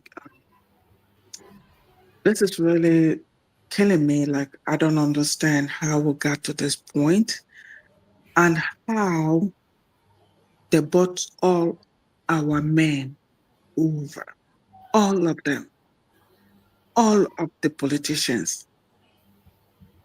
They bought them over, totally over. Like, whatever they say is what happened. Nobody stands against it. Nobody talks about it. Nobody says a word. Like the guy said, yam loss is even more important than life loss. How do we get to this point, for crying out loud? What have we done? People say they want their freedom. And they're planning everything that is functioning there to go down. Every down thing to go down. You see, if we don't start, like really, really start fighting these politicians, fighting these men, it's gonna be what we're going through in the media right now with a woman with a white hair in France. Because our prime minister so noticed all these behaviors and then try to, manage it. And that's what is going on. We keep managing these human beings, saying they are Biafrans. When we get Biafrans, then they will answer the judge. Things are getting bad and they're getting worse. Cancer is not treated but cut off. I don't know. I'm just so going like cuckoo, like feeling so bad about this whole thing. How can we get up out of this? I don't know. I just leave it at this point. Thank you, my brother. I'm just gonna go down to the background and listen, I beg. I'm so depressed now. Thank you, my sister. Thank you so much. We must continue and we will never give up. We shall overcome them by the grace of Chukwu Kabiam. You're welcome, my beloved sister, Victoria Mweke. Go ahead, unmute yourself and speak. Let's hear from you, sister Victoria. We are rounding up and you appeared, so take your time. Let's hear from you. Good afternoon for my area. Good afternoon. Good afternoon, everyone that is there. Good afternoon, Biafrans. You know, Abromonyo Otutopu, Kama, on a bon for certain things. This news, this message, any reketa. Since the day before yesterday, I had the message, but I never sure. But as this man repeated it again, which is true. But no problem. God is with us. No matter what devil do, no matter what Nigerian government do, no matter all that they do, I know that God is our side. God will never leave us to go astray like that. No matter what they do, God will help us. Because all our hope is God in this Biafra. God will help us. I thank you people, everybody, internet every blessed day talking about this Biafra. Ask him Chineke gozie unu n'ezinụlọ unu niile because it's not easy. Ọ bụrụ onye ọbụla ga-emenwu ihe ahụ na-eme. For me, pụta everyday na-ekwu okwu n'internet, pụta everyday na-ekwu okwu n'internet. Ama mmenwu ya mana unu abụghị na-emenwu ya. Ask him Chineke continue to strengthen you people, all of you. Ka Chineke gbaa unu ume n'aha Chukwu okike abịama. Ka ha rabụ ndị niile dị iche iche, ma nwaanyị isi ọcha o, ma Biafran Unite o, ka ha ra niile chịkọọ onwe ha si na ha dị n'itua ma ha dịrọ n'itua na ha bụ ihe na-agbanye ụkwụ because of ihe tiri one person and another, because of na ịkpọrọ our DPM, ịkpọrọ ya ọzarọ gị, i developzie enmity n'ebe ọ nọ, jiri deceive ndị mmadụ. God will bear us witness n'ime ihe ndị a niile. Mana amara m na Chineke onye na-anaghị agharapụ ndị nke agaghị agharapụ anyị. Ọ ga-enyere anyị aka n'ime ọnọdụ ọbụla. Chineke ga-enyere anyị aka n'iji a anyị ga-enwere onwe anyị n'aha Chukwu okike abịa ise. Ka Chineke gbaa unu ume n'aha Chineke okike abịa ma ise. Bye bye. Jisi n'ike. Thank you so much. Thank you so much. We appreciate you. Thank you so much. We appreciate you for that prayer. We need more of that. And that is all we have to do because Chukwu Kabiama is our strength. We will do what we have to do. Every one of us is playing a role. Even those on the comment section, you are doing something. Whether you are writing or not writing, as you're sharing and you click like, you are doing something. It's a radical evangelism. When we continue to speak, you never can tell. Something is going to happen. My brother Greg, give us a closing remark as we end up the program. Yeah, Mazi Chus, good afternoon again, my brother. It's a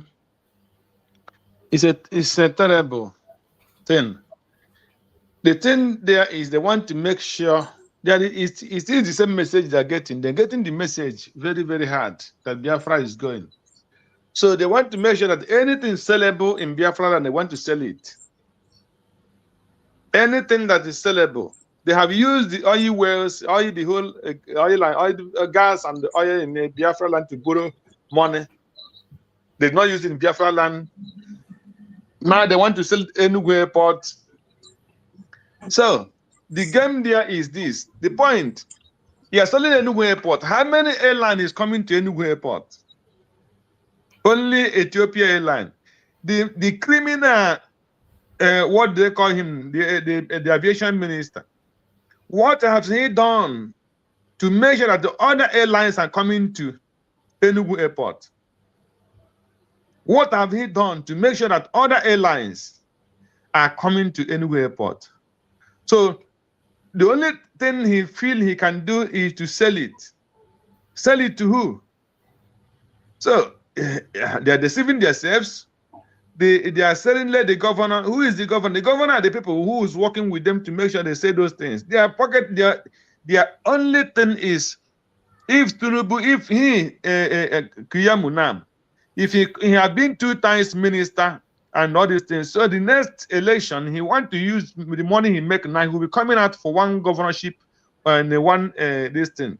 So this is his last option to make very good money, so that the next this thing he will see him coming out as a candidate of a governorship or one of this thing in any of one of the states. So it's only game of making money, selling those things and sharing the money on their own, nothing more. So, but I pray that Biafrans understand what is happening, because we don't have representatives, we don't have governors. They are the same gang of criminals. So who collaborate against the common man? So, but it doesn't matter. All those things will not stop Biafra from coming. That is not what we are thinking now. What we want is freedom. So if the land, let us say every sand that is in Biafra land, still when Biafra come, those things will be talked about. So that is not our problem now. Our problem now is the freedom. If they like, they don't sell it to somebody from moon. That is their own business. We must go, whether they like it or not. Biafra is the only option. Thank you, and God bless you. Cheers. Thank you so much, my beloved brother. I appreciate you for that wonderful contribution. I appreciate everyone that has joined us on today's program, wherever you are connecting us from. Those who are speaking, those who are sharing, those who are writing on the comment section, please continue to do what you have to do. Don't forget, 7 p.m. Biafra time today, we have fundraising. It is a very important hour. Make sure you are there. For us to fight and win, there are certain things we need. And every one of us must be part of it. Don't say you are not told. No matter how little, join us and make things happen. May Chukwu Okike continue to guide and protect every Biafrans. May Chukwu Okike guide and protect our Deputy Prime Minister, Dr. NgoziOrabueze. May Chukwu Okike guide and protect our Prime Minister, Mazi Simon Ekpa. May Chukwu Okike guide and protect our Supreme Leader, Mazi Nnamdi Kanu. Thank you so much for being part of this program. We appreciate you and hope to see you again tomorrow. No, we hope to see you by 7 p.m. Biafran time on the fundraiser. We'll meet again there. Thank you and stay blessed. Don't fail to be there. See you.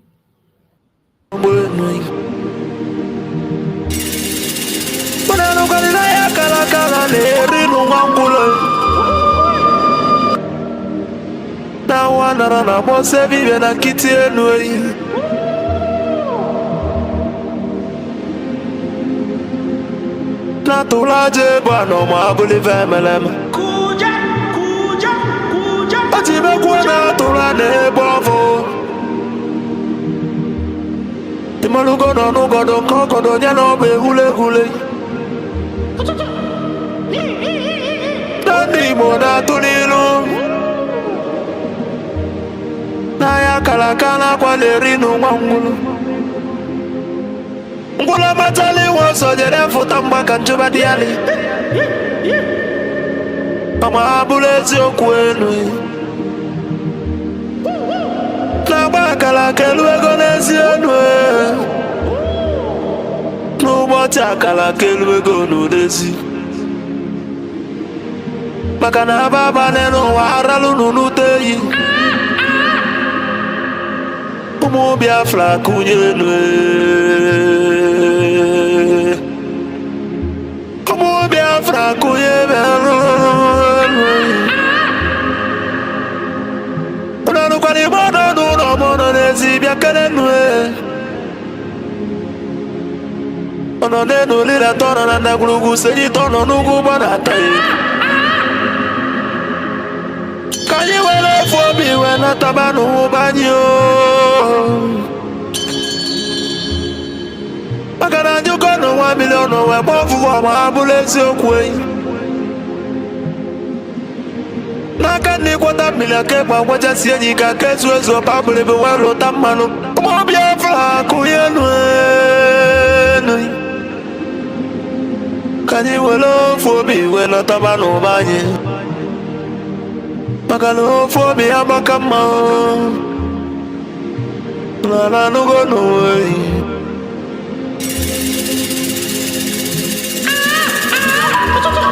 Biafran, I make it no Gabon Kanye. Why that's in Nigeria? Why you be Kennedy? Akwage bulu kwe Kennedy fando to Biafra is our hope,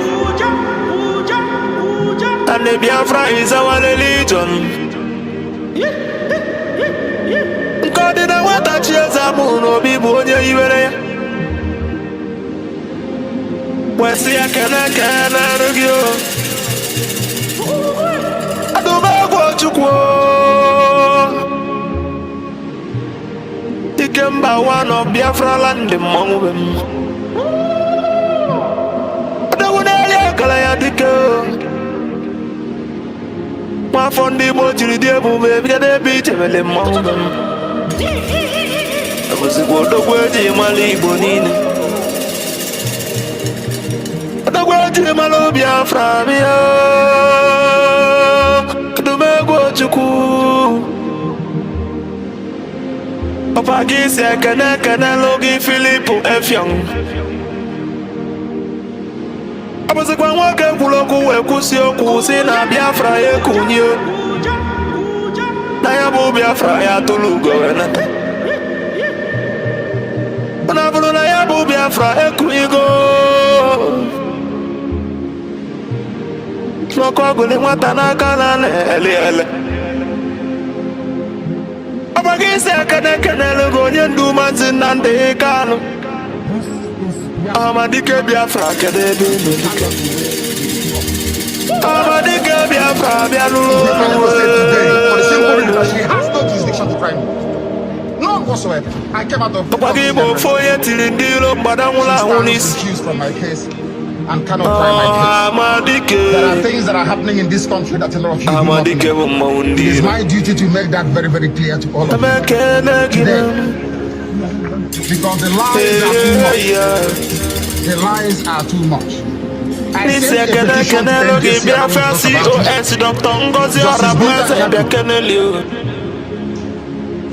is using her position for personal gain. Her son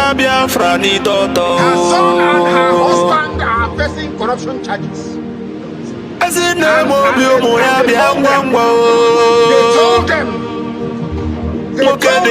if they convict me, this is what happens.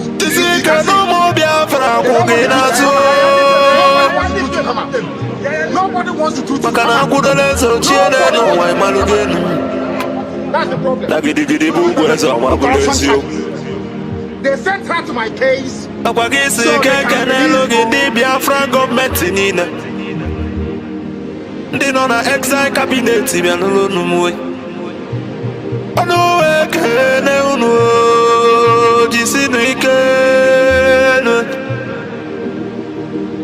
Natukunanda na ya baunube. Bagano ya sulobe ya toka imalugenwe. Disionike. Akadakadelo mondi Biafran Liberation Army umuchuku. The angels of Biafra land the great oracles of Biafra na no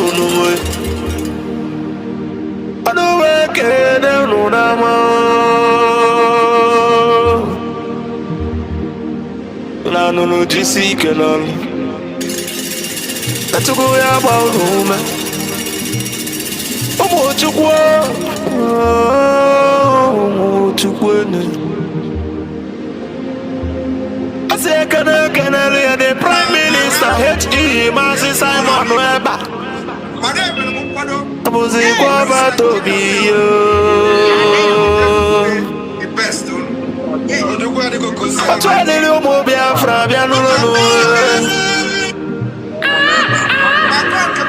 Manga Piotembe will name. When I just show you, you will not see.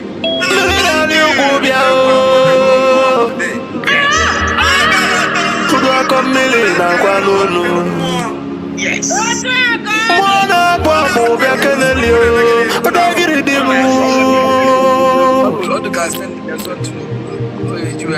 I said, for Bilo Biano away. Mapalena Cosa de Malaya. Maji Mwago, call you lots in on the long castle, you know, Yati, so you know where Wallace. I was equal about to be. I gotta get it, Kebiano. Go to what I need